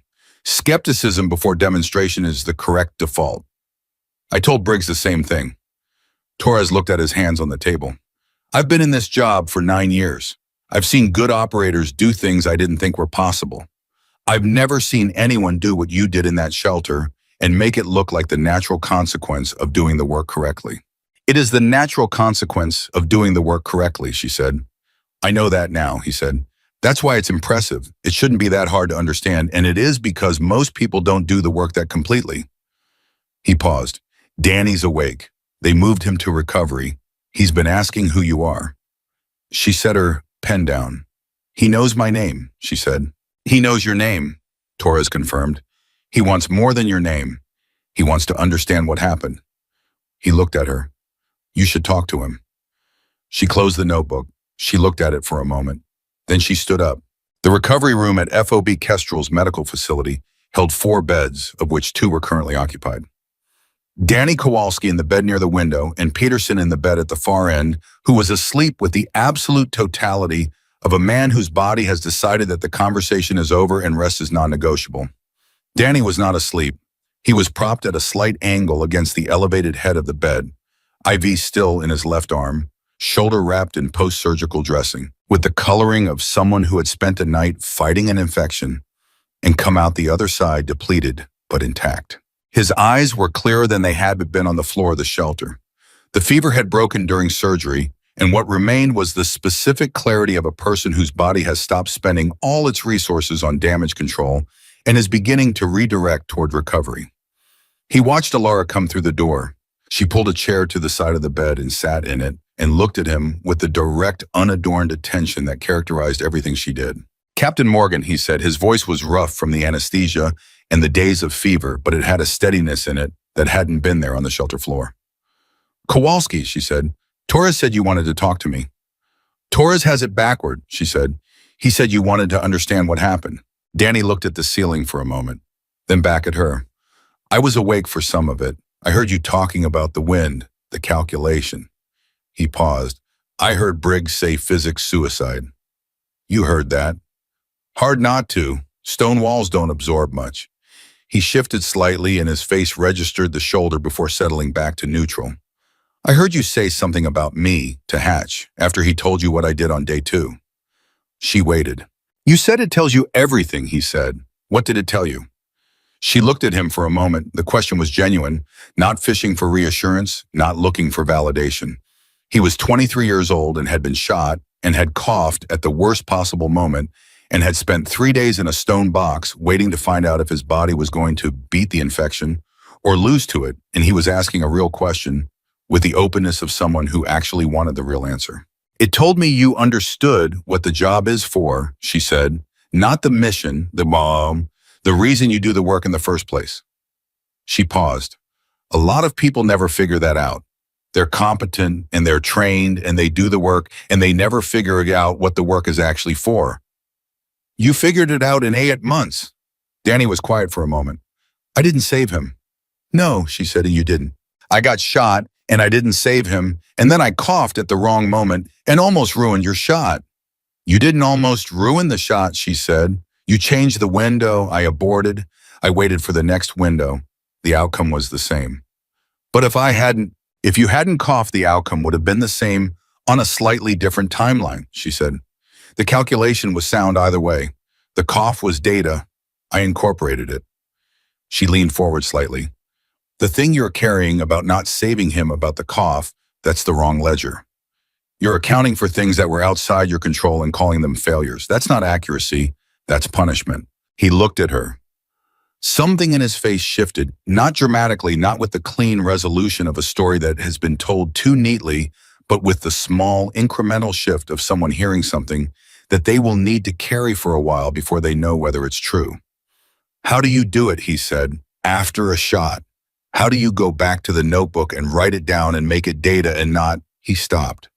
How do you do that? She was quiet for a moment. I don't always, she said. Not immediately. There's a period after every engagement where it isn't data yet, where it's still what it is. She looked at him steadily. But I learned early that the period has to have an end, not an artificial end, a real one. You feel what you feel for as long as it takes to feel it completely, and then you write it down. And the act of writing it down is how you tell yourself that you've processed it enough to move forward. She paused. The notebook isn't how I avoid the human dimension. It's how I honor it. You document what happened so that what happened can teach you something. Leaving it undocumented doesn't protect you from it. It just means it stays loose. Danny looked at his hands in his lap. his good hand and his bandaged shoulder. He was already gone when I reached him, he said quietly. I knew he was gone, reached for him anyway. I know, she said. I don't know if that was smart. It wasn't smart, she said. It was human. Those aren't the same category, and they're not supposed to be. She stood up and pushed the chair back. Get some sleep, Kowalski. The recovery is going to take longer than you think is reasonable, and it's going to require more patience than you currently believe you have. Both of those things are manageable. She moved toward the door. Captain Morgan, he said. She stopped. Thank you, he said. Not the thank you that Torres had relayed from the LZ, which had been the reflexive gratitude of the overwhelmed. This one was different, considered, specific.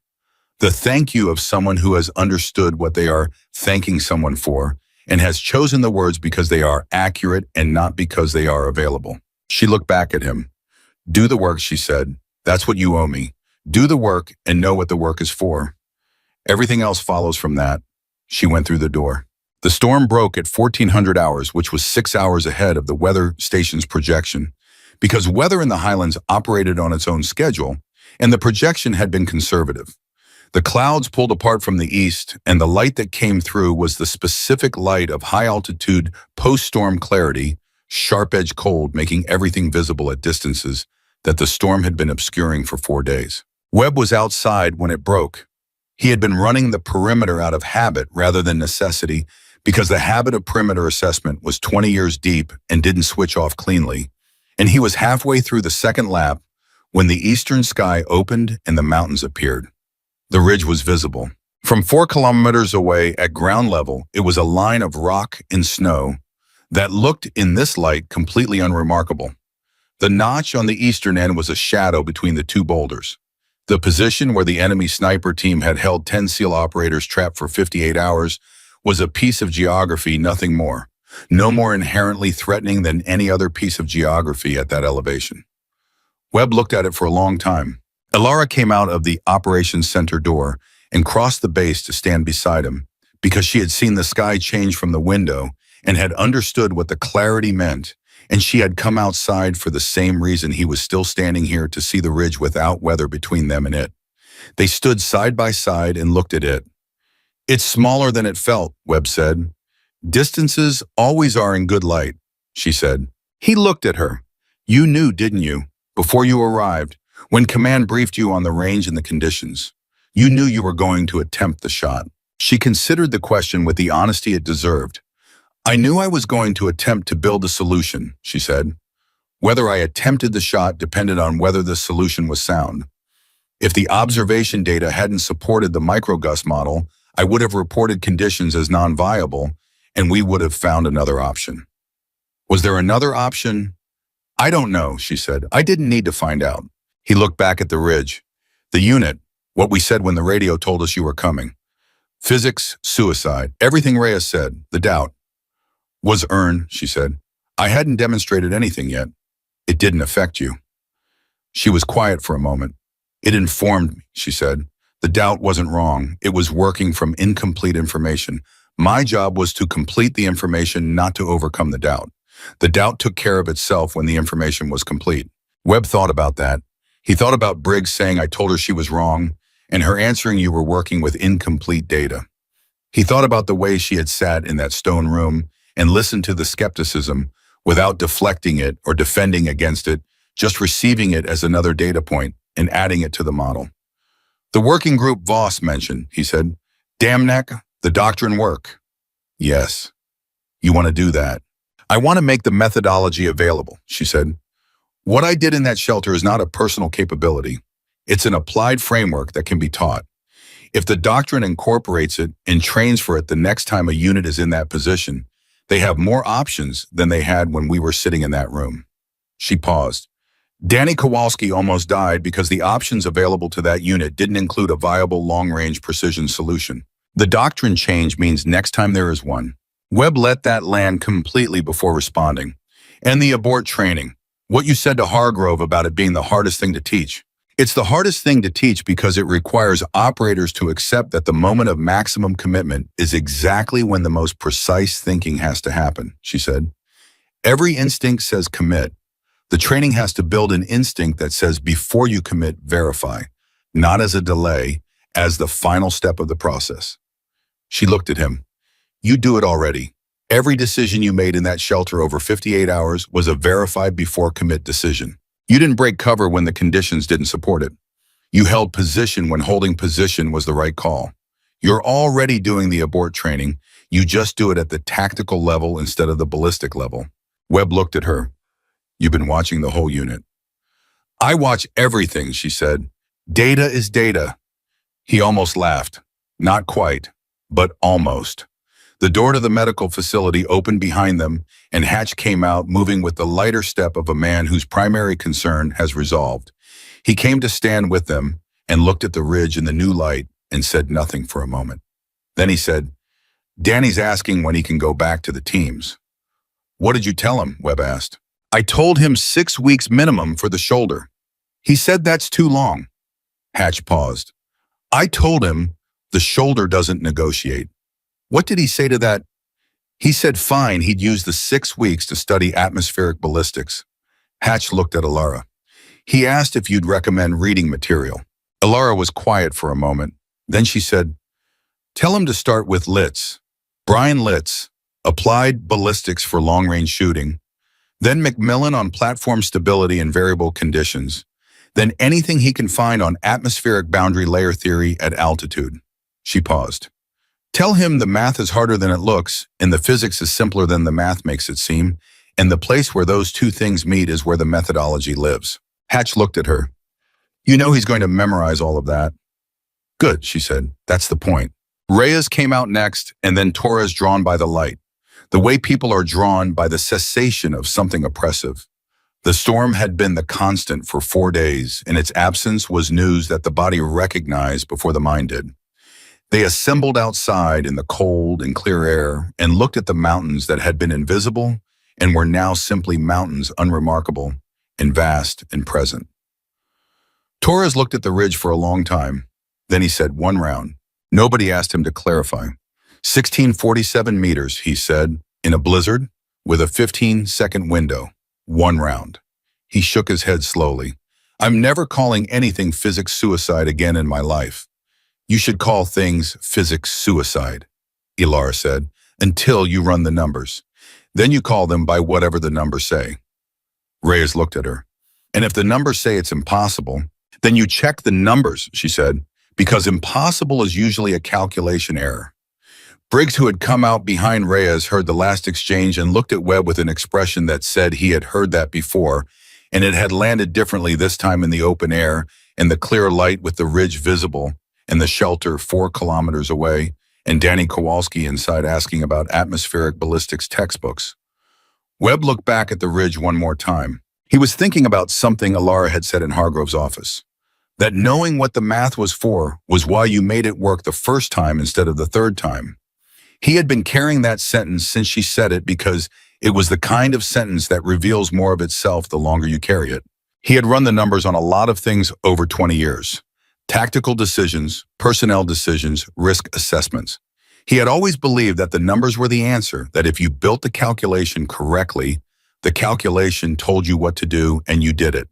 That the human dimension was something you managed around the edges of the calculation, rather than something that lived at the center of it. Alara had not built her calculation around the human dimension. She had built it from the center outward. Danny Kowalski was not the margin of the firing solution. He was the reason the firing solution existed, and the reason it was built with the completeness and the patience and the discipline that made it sound enough to fire on. The math was the method, but the reason was the engine. And Webb, who had spent 20 years believing those two things were separate, stood in the post-storm light and revised that position with the same deliberate thoroughness that he applied to every position worth revising. Hargrove came out of the operations center door and crossed to the group and stood with them for a moment looking at the ridge. Then he looked at Alara. The working group submission is in. Voss countersigned 20 minutes ago. Pending your CO's approval, which Voss is personally calling about this afternoon, you're assigned to the Advanced Sniper Doctrine Working Group effective next month. She nodded. Thank you, sir. Don't thank me, Hargrove said. Write the doctrine. That's the thank you that matters. Yes, sir. He looked at Webb. Your unit's debrief materials are fully submitted. Command has flagged the observation log as a model for siege condition environmental documentation. Your people are going to be cited in the training package. Webb looked at his team. Torres, who had field-stripped his rifle 4 times in a stone room and held his anger about helplessness in his hands where it couldn't damage anything. Reyes, who had counted wind lull intervals with perfect accuracy under pressure and sat on the floor of a corridor waiting for an amber light to turn green. Briggs, who had said physics suicide and then sat beside Reyes on that floor without being asked. Hatch, who had kept Danny Kowalski alive for 14 hours in impossible conditions and was going to run the scenario in his head for months regardless of how the outcome resolved. They did their jobs, Webb said. They did more than their jobs, Hargrove said, for the second time, because the first time had been right and the second time was also right, and some things bear repeating. The group stood in the cold and the clarity for another minute, and nobody felt the need to fill the minute with anything, because there are moments that are complete as they are, and the only thing you can do to them by speaking is reduce them. Then Alara said, "I need to finish the technical documentation." She went back inside. Torres watched her go. "She's going to spend the rest of the day writing in that notebook." "Yes," Webb said, "after everything that happened." "Because of everything that happened," Webb said. "That's how the methodology improves. You document it while it's fresh, and you run it against what actually occurred, and you find where the model had gaps, and you close the gaps, and next time the model is better." Torres thought about that. She told Danny to think of the notebook as honoring what happened rather than avoiding it. "She told you that?" "Hatch told me." He was outside the door. Torres looked at the door she had gone through. "She's going to write that doctrine, and it's going to change the training, and the next specialist who ends up in a stone room with a 1,600-meter problem is going to have a better set of tools because of what she did here and then document it afterward." "Yes," Webb said. "That's not the kind of thing that gets on a highlight reel," Torres said.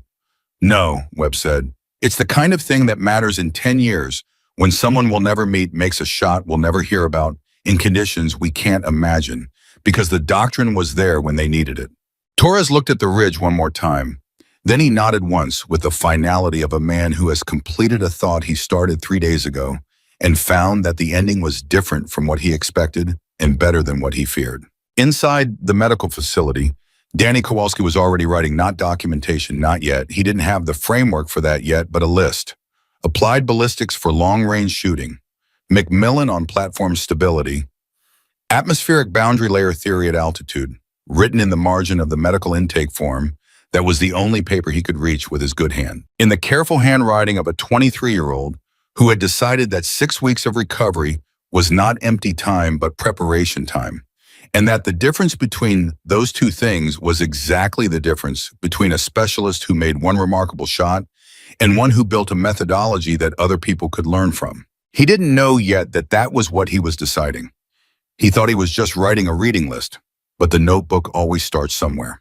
And 2 weeks later, when Alara Morgan sat in a conference room at Dam Neck, Virginia, across a table from 6 of the most experienced long-range precision specialists in the U.S. military, and opened her own notebook to the first page of what would become the foundational document of the advanced environmental engagement methodology, the doctrine that would be taught at every advanced sniper school in the country. Within 3 years, the first line she wrote was not a formula or a wind calculation or an atmospheric model. It was a principle. She wrote, "The shot is the conclusion. Build everything else first." And in a recovery room at FOB Kestrel, on a medical intake form, with a borrowed pen, Danny Kowalski wrote down 4 book titles and underlined them twice and looked at the ceiling and thought about a stone shelter and a 15-second window and a woman who had refused at every moment when refusing would have been easier to accept. That impossible was anything other than a calculation waiting to be completed. He thought about what she had said. Do the work. Know what the work is for. Everything else follows from that. He looked at the 4 book titles. He started reading. Because the methodology had to come from somewhere, and somewhere always starts with someone who decides that the gap between what is known and what is needed is not a wall, but a distance, and distances, given the right preparation and the right discipline and the right understanding of what the work is for, are always crossable. Alara Morgan had proved that at 1,647 meters in a blizzard with a 15-second window and 1 round. Not because she was fearless, not because she was certain, but because she had done the work completely enough that the shot was no longer a question of belief. It was the only logical conclusion.